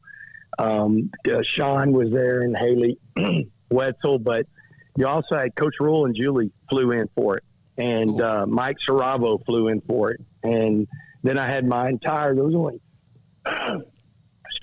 only 2 coaches that weren't there that had been a part of my staffs in the 14 years at Cedar Hill and players. And so for having all those people here, extremely humbling, but just so excited to share that with them. It was crazy. It was a really cool night. Coach, I know when Matt Rule was first hired, one of the big things he did was, go through the Texas coaching circuits and all that, and it really made a good impression there that paid off later on. How do you think Dave Aranda's done in that regard? Obviously couldn't have had an event like this last year. Man, he did. He's doing a phenomenal job. Jeff talked this morning, Coach Grimes, and Coach got to and introduce him whenever he talked. Coach actually got to talk yesterday at the Division I panel. I thought he crushed it. We had a Bear Association deal last night with a bunch of different high school coaches, and I thought it was the biggest event that we've had here in San Antonio that I've been a part of going into 5 years. It was the best attended. So I think he is doing a really good job. I think it was extremely important that we had coaching school and he was able to be a part of it, because I don't think until you're here and you see You can go to the AFCA, but coaching school is the AFCA on steroids. You know, like you got a couple thousand to 5,000 at the AFCA. You got 13 to 14,000, you know, here in San Antonio right now. So I think if you've never been and don't understand how important it is to the state, and I think him being here and people to getting to know him more and more, and he's doing it right. You know, he believes in the straight line recruiting, and I think that 100% we're doing it right of what we're doing and how we're recruiting our kids. Do you feel as excited as this season approaches with the workout starting in August as far as getting ready for the season? Is this different because of last season or because of 2-7 or because of just the fact you guys have momentum from spring? Is it any different? Is this as anticipated as anything else you've done as a coach? Well, you know me too. I'm always excited. Yeah. I mean, if I get a chance to coach football, I'm fired up. But the one thing I think, just if we can get to the point to where it's a little bit more like, it's not going to ever probably go back to totally like it was, but to have a full stadium, you know, to be able to have a full camp without, knock on wood, any interruptions, be able to really do that. I mean, I cannot wait. And I do feel that we had a really good spring. I think we're having a phenomenal summer. I think we have great chemistry, and that usually leads to a really, really good year. So I'm excited about that. I'm excited because our players like each other. Our players love being at Baylor. Our players, I think, are really enjoying the staff and what we're trying to do with them. And so I'm really excited. I can't wait to get back around the guys, but I can't wait to get on the field. Hey, Joey, go get your voice. You're already, it's not even the season. You've already lost part of it, I'm sure. Hey, don't worry. I'll have that coaching voice ready to go first day. Don't worry about that, brother. Congratulations on the Hall of Honor. So proud of you for that. And also, thanks for all the insight on the football team from all of what's been going on the last few months, and also thanks for your time. Appreciate it. That's Joey McGuire. Congratulations. Man, right. Appreciate you guys. Thank you so much. Full throttle. Stick your head in a tank of gasoline, light it with a match is what his mantra is, not mine. That's Joey McGuire, Baylor assistant head coach, associate head coach, and linebackers coach. Travel is back, and so are the savings during the summer savings event at Richard Carr Motors. Get back on the road with the space, safety, and luxury of a Buick. Right now, well-qualified buyers get 0% financing for 72 months on most 2021 Buick SUVs. Richard Carr is also loaded with premium pre-owned cars and trucks. All pre-owned cars and trucks are priced to move during the summer savings event with multiple cars and trucks priced to get you back on the road this summer. Each pre-owned vehicle goes through a 172-point inspection before it hits the lot, and with dozens of lenders, Richard Carr says yes when others say no. 100% credit approval is always the goal. Richard Carr is your local hometown dealership. Give them a chance to earn your business with great prices, free oil changes on new cars and trucks, and superior service after the sale. So come by and take a test drive, check out all these new deals, or let them bring a test drive to you. It's a summer savings event going on all month at Richard Carr. Three Nations Brewing Company has 16 different beers on draft with a new beer every Friday. It also offers 2 air-conditioned tap rooms, a large indoor beer hall, a second-floor mezzanine offering a great overview of the brewing company and equipment and patio where you can relax under the shade. Plus, you can now experience the new Three Nations Beer Garden Grill on our shaded patio with socially distanced seating for your enjoyment. Grab a cold beer and enjoy a bite from our freshly prepared and delicious menu. Street tacos, quesadillas, freshly cooked burgers and dogs, and veggie burgers too. State Fair tornado fries, nachos, and so much more, all prepared and cooked on site. So come visit the award-winning Three Nations Brewing Company on East Vandergrift off I-35 in Carrollton. From the first workout to the last practice, sports is an incredible challenge. Hi, this is Dan Engel with the First National Bank of Central Texas, and we're proud to support each athlete, every parent, and our educators. From families, small businesses, to the biggest industry, we're here to help. With remarkable products like instant issue debit cards free at all of our banking centers, we've got banking ideas that fuel big dreams. The First National Bank of Central Texas. Familiar faces making local decisions. Member FDIC, Equal Housing Lender.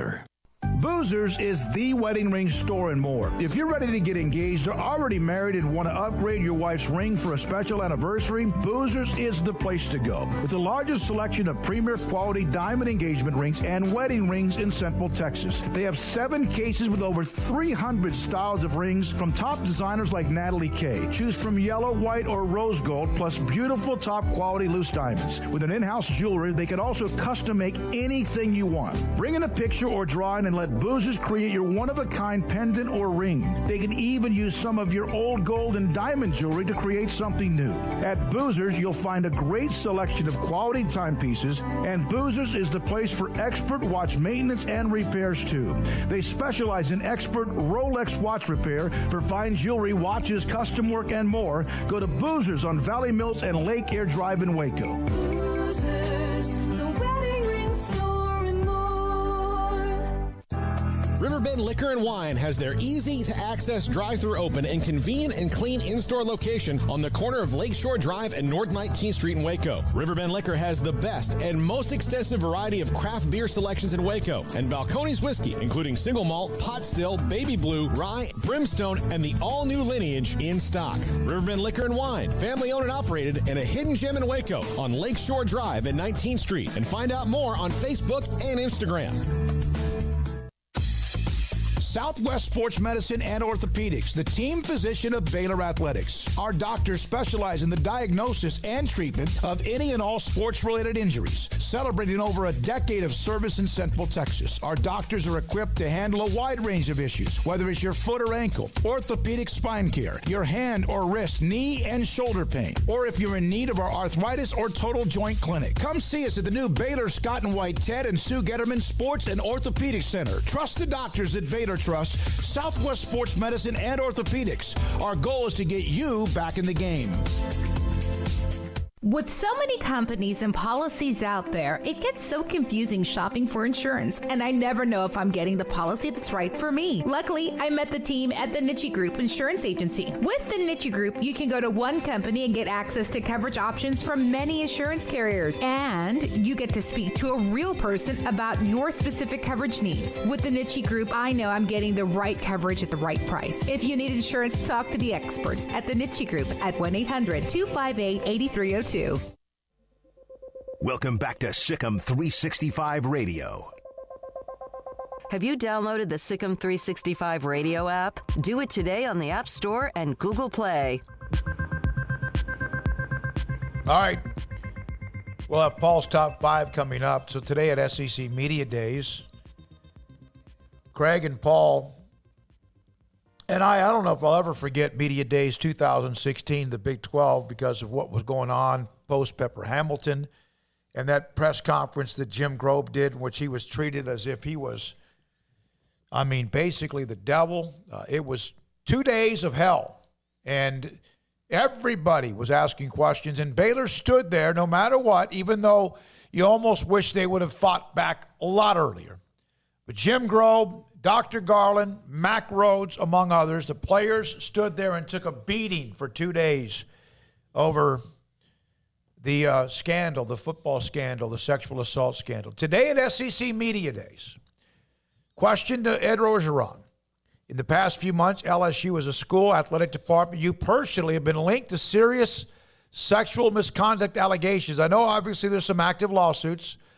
I'm not so much asking you to comment on that specifically, as curious if the past few months you've had any takeaways in terms of changed behaviors and how you're going to maybe act differently as a coach in handling such situations in the future.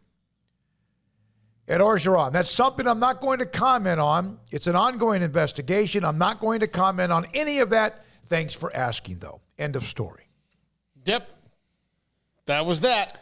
I wonder if some random Kentucky writer went on a crusade on Twitter these last few weeks talking about LSU and, basically running down every person there, and then talked a big game about how the next time they see that head coach or they see Ed Orgeron, they're going to not be afraid to ask the big questions. And I wonder if like a rival team site reporter then threatened to show up at media days and confront Ed Orgeron, you know, kind of like a dude who covers the University of Texas did with Art Briles, even though I've never seen the guy in public, so I don't know how he was planning on being at media days that year. And something tells me he wouldn't have showed up at media days that year if Art Briles hadn't been fired. I doubt a lot of that's going on. I'm sure the LSU is getting a little kick, you know, in the pants from rival fan bases and whatnot, but the media coverage of this story compared to Baylor has been night and day, and the only difference is that Ed Orgeron is well-liked and Art Briles was not, and that is the only difference here. There is far more information about LSU and specific players and specific incidents and specific individuals than there was with anything Baylor. Baylor was a ton of hearsay.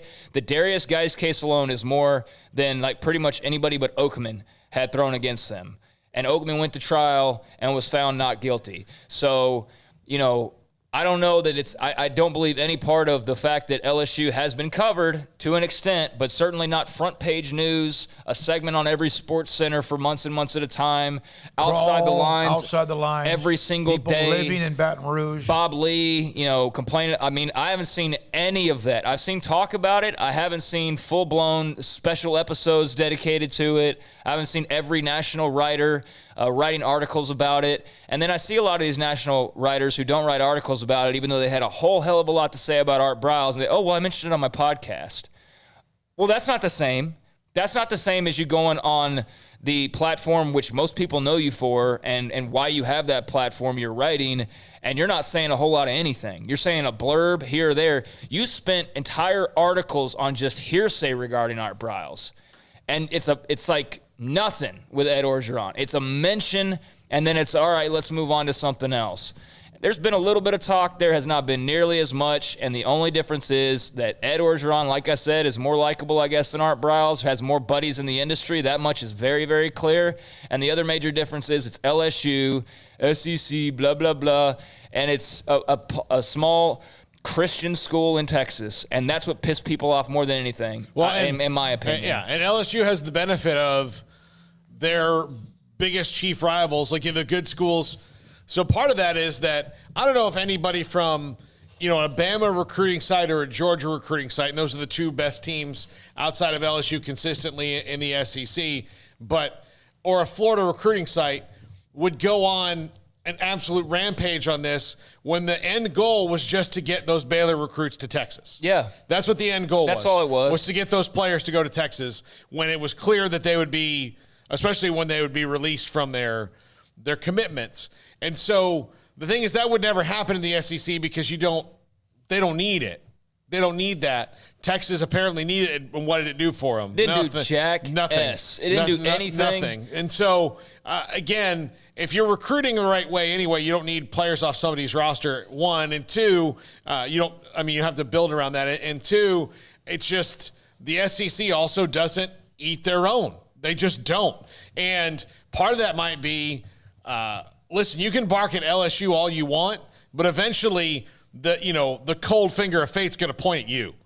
And I think the SEC schools were probably more familiar with that, which is why their fan sites didn't go on as much of a rampage because they've all had something. And again, like Craig, you're right. Like Ed Orgeron's been in college coaching a lot longer than Art Briles was. You know, Art Briles, was in college coaching for a very short amount of time relative to Ed Orgeron. Ed Orgeron was a coach in the Hurricanes in the early 90s. He's been there forever. When he was doing that, Art Briles was I think, a coach at Georgetown. He hadn't even got to Stephenville yet. So, there's so much more history in college football. And so he has people that, big time, big famous college football people and celebrities that will stick up for Ed Orgeron. The other thing that Ed Orgeron has that Art Briles doesn't have is he has the luxury of being able to blame the lion's share of it on the guy who came before him. Yeah. He does have that. And so to that point, I would say Les Miles hasn't been treated nearly the way that Art Briles was treated.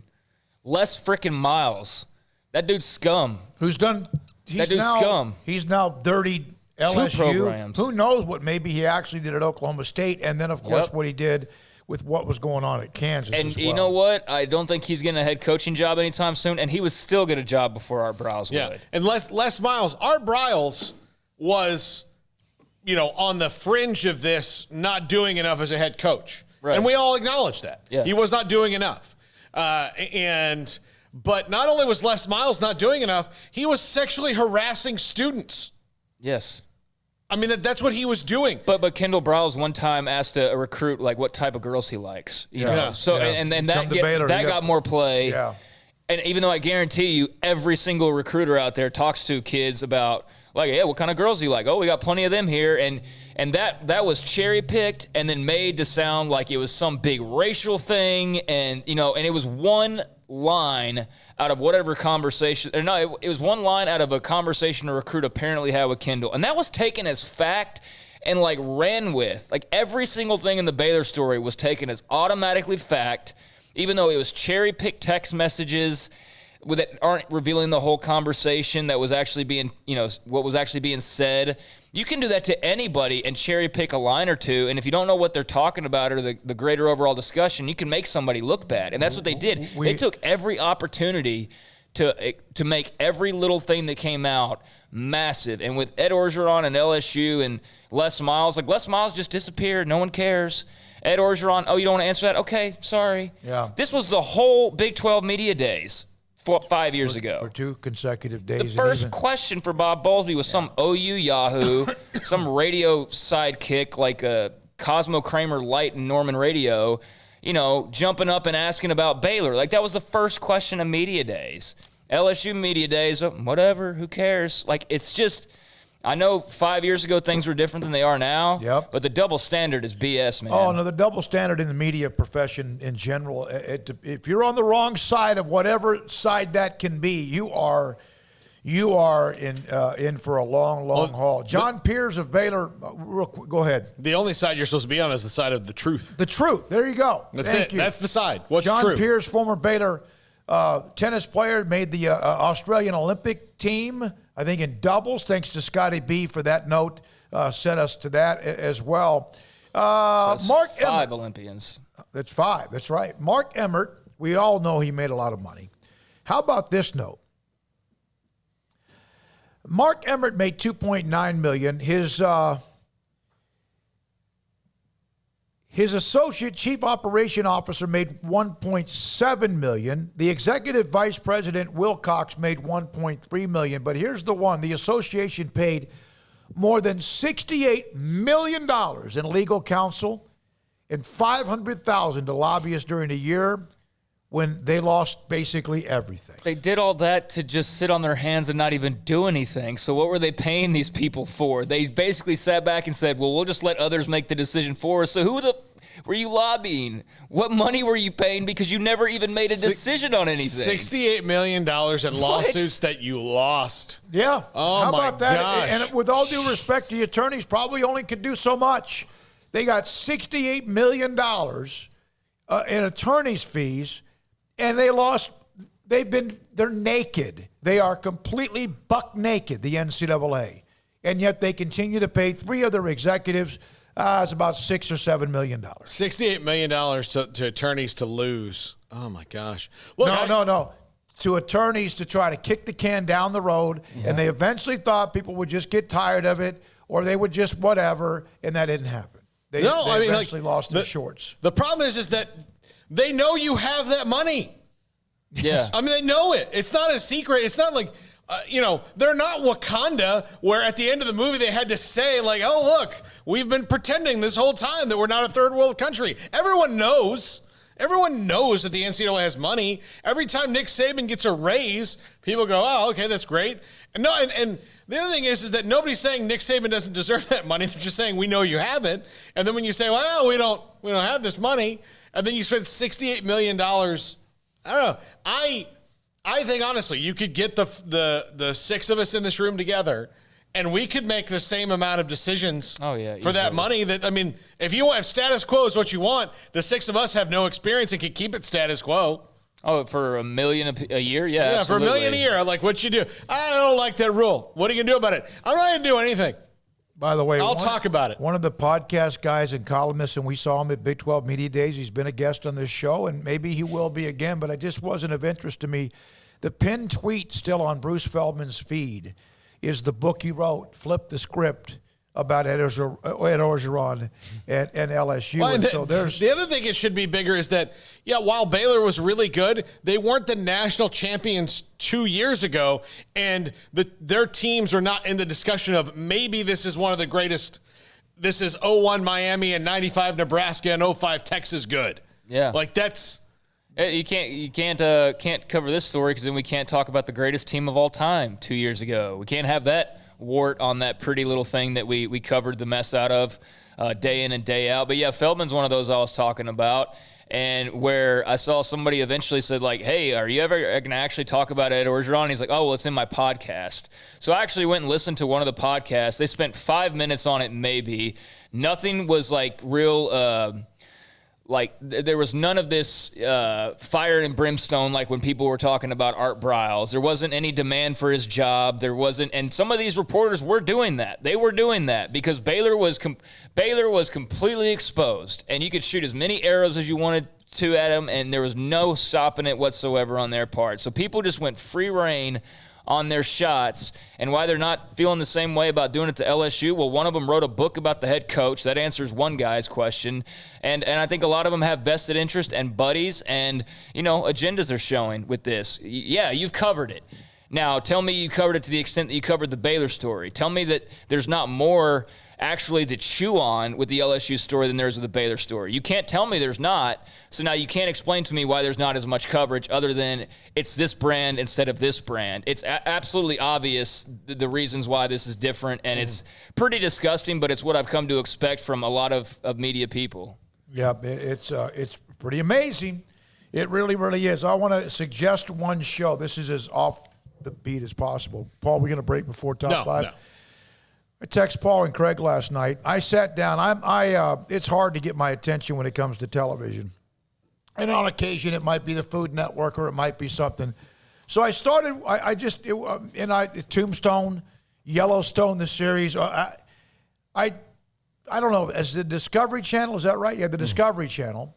And a lot of times, it depends on what channel it is. It might be those guys out trying to catch tuna or crab, whatever it is.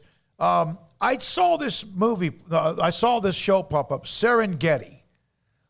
And if you love animals or you love wildlife, and it's called Serengeti. It's a Discovery Channel series, and they just popped in, I think, series year 2. It is mind-boggling, the video and the pictures they have of these animals in the Serengeti, which is in Tasmania. I believe that's in Tasmania. I think it's Tanzania. Tanzania, excuse me. Tanzania, that's right. Otherwise, that'd be the Tasmanian devil. Mm-hmm. Tanzania. Yeah. I'm telling you right now, if you love wildlife or you love the stories about cheetahs and lions and elephants and the whole thing. I'm not trying to act silly here. It is an amazing documentary or a series. And the video and the camera work, it's ridiculous. Well, Craig brought this up in the text thread. The drones and the ability they have now with drones is crazy. Yeah. But you think about how big that area is, and yet they find these shots. Think of how long they may have the empty amount. They plan it out for months. That is. But you have to go through. I'm sure they do it daily, but they have to every day. There could be 3 guys sitting in an editing bay going, all right, what do we have today? Oh, look, one animal walks in front of this camera. Yeah. An animal laying on his, and it's got some sadness to it, and they have names of these. It's just something different. On occasion, we try to do that if we can. Serengeti on the Discovery Channel is pretty amazing as far as the videos and also the pictures. This is Paul Catalina's Top 5 at 5:55. Top 5 questions for the Longhorns today. Brought to you by Slapsticks Comedy Club. Open now. Get your tickets, slapstickscomedy.com. Shows on Friday and Saturday nights. Not even, to the full tilt of what they're going to be doing, but we did a show. I did a show on Saturday night. I'll be doing a stand-up on August 6th and 7th, so get your tickets for that. You can see me there at Slapsticks Comedy Club. All right, top 5 questions for the Longhorns, the Horns. I'm just going to do a horns down right now. just to get it out of the way. He's been fined by the Big 12. That's it. I'm in trouble. All right, but number 5, how fast have they picked up the new system? And I mean that on offense and defense. How fast have they picked up Steve Sarkisian's offense? How fast will they pick up the defense? Because I think that's going to be telling about how well they do early on. Because I think an offense, just running backs alone, will have much more to do than they have in the last 4 years. Yeah, there'll be an adjustment. I don't know. I haven't read much about how complicated it is, apparently, to pick up what they're doing on either side. Doesn't sound like it's going to be too much of an issue with what Bijan Robinson was saying at media days. But, yeah, I mean, there will definitely be some adjustment. You just wonder if it's like simplistic enough in some ways, like an Art Brow's offense, for example, where you can kind of pick it up quickly and move along. But, yeah, don't know. All right. Number 4, is the defense any good? And hold on, back to 5. First, I know what. Wasn't there, it was a couple of years ago when they hired their 9th consecutive offensive coordinator where they acted like they were going to go faster than everybody on earth? Was that the fake Art Brow's OC that they hired during the midst of the scandals? Well, y'all remember that doozy of going and hiring like the guy removed from the guy removed from the guy removed from Art Brow's? To be their OC and run the Brow's offense after their media had played a large role in forcing Brow's out. They go and just hire a guy on his tree and then start running his offense. Like, I'll never forget that, man. Like, that's all-timer stuff. Yeah. All right, number 4, is the defense any good? This is something Steve Sarkisian at Washington never really wrapped his arms around. He eventually parlayed it into the USC job, and that was great. But it is something I do think that is going to be probably the biggest problem for Steve Sarkisian at Texas is he's not a defensive guru. So what does that mean going forward? Who does he have running the defense? Is his offense, do the offense and the defense jive? Is it going to work? Yeah, I don't know. I don't know much about their DC. They've got Keandre Coburn's obviously an immense talent. Their defensive front, it looked very impressive, but we've said that before. Yeah, they got animals up front. Coburn for sure is. I don't know about the rest of them, but they lose Joseph Osai, who is a good player.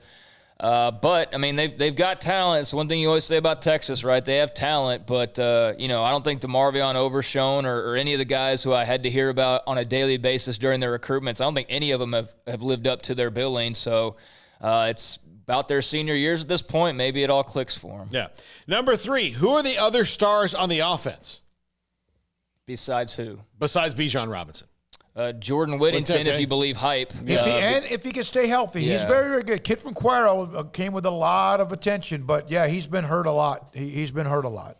Yeah, we don't know who their quarterback is. I mean, probably Casey Thompson, whoever the quarterback is. We'll talk about it in a second. Yeah, but, I mean, whoever that is. And, I mean, they've got some good receivers and whatnot.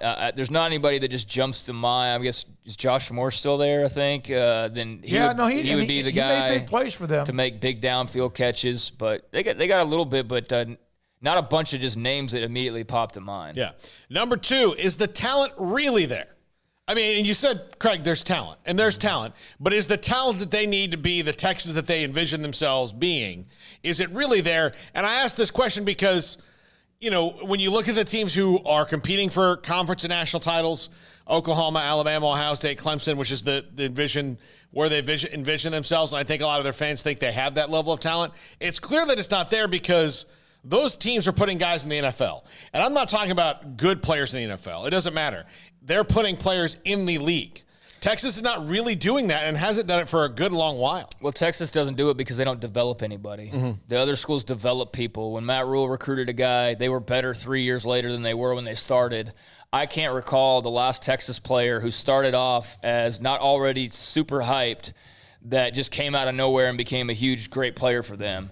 And yet I can name like a handful of guys who haven't come anywhere close to living up to their building they got as recruits. So I think they get bit by the hype bug and they do it to themselves. It's self-inflicted as much as anything. And you think that people would learn about these recruiting services after 20 years, but Texas guys usually get bumped a little bit. I've seen it. I've seen a kid get no attention. He commits to Texas and he adds at least a star to his rating by the next day. Also, there are like 40 colleges or so who have had more first-round draft picks since 2011 than Texas. Yeah, they go there and they don't develop. They're the same player, if not worse, than when they arrived, with the exception being like a Sam Ehlinger, who was, I guess, a little bit better than he was when he first started, but that was kind of maxed out. He was maxed out. He wasn't going to be anything more than what he was. But even he was pretty much the same player all 4 years, maybe a better thrower by the end. They're pretty good about having the guys who come off the bus looking pretty good type athletes, but that doesn't mean they can play football or they're tough or they do get better as they're on campus. Well, and then you think about a lot of their guys that do get drafted, it's not even really based off what they did in college so much as it's still that hope for what that player could be. So, like, a Holton Hill should never have been, and he's a bad example, or like I'm trying to think of a kid now who doesn't have some sort of a little asterisk next to him. Chris Boyd does too. But like a Chris Boyd was a star for them, right? He's like a late round draft pick. So he never really got any better, but he ended up in the NFL. He's been there like 3 years now and will probably play for like 10 years because he's a good player, obviously. But you would have kind of known that if you watched them. What you want, but the other thing is, that to your point about not developing, if a guy's going to be a 10-year NFL player and you've got 4 or 5 of those in your roster, wouldn't you expect more wins out of your roster when you've got guys who are good enough to be pros for a long time? Number one, who's the quarterback? Is it Casey Thompson? Is it Hudson Card? It's probably Casey Thompson. I mean, he was the leader out of spring, but I think it's probably him. No reason to. I mean, unless he was explosive in that game. Yeah. I mean, unless Card just erupts in spring, in fall ball or something, even if he does, I think Thompson, barring something, mistake-wise, it's too large to ignore or an injury, I think he's probably the guy, especially after the way that bowl game ended. And Card's good, and it's good that if Thompson doesn't do it, if he's hurt, whatever, hope that didn't happen to him, that they have somebody else they feel good about to rely on. You just hope what Thompson did, although he did it for a lengthy amount of time in that bowl game, is not what a lot of people grabbed onto with a couple of throws in a Big 12 championship game, and that Jacob Zeno can get back to that level consistently than what he did against Oklahoma in that game up in Arlington. All right, thanks to our guest today. Appreciate Joey McGuire. Thanks to Will London III, U.S. Olympian, Max Olson as well today, and Shane Anderson, Midway football coach for Hayden Emma, Jack McKenzie, Paul Catalina, David Smoak. I'm David Smoak with Craig Smoak as well. Good night on SicEm365 Radio.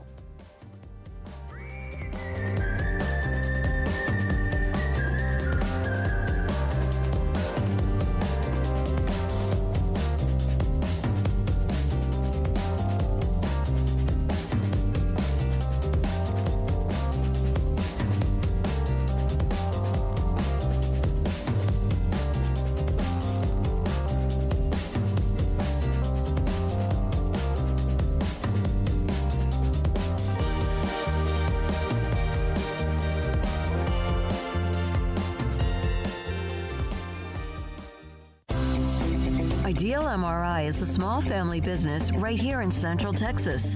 We're open to support you while lowering the cost of healthcare bills. When you need an MRI, ask your doctor for an Ideal MRI. Visit us at idealmri.com or call us at 833-IDEAL-MRI. Stepping into the boots of a U.S. Army officer can add confidence and leadership skills to your son or daughter's career path. See all the things they can achieve in our boots at GoArmy.com. U.S. Army Waco Recruiting Company, 254-598-8131 or 254-776-15.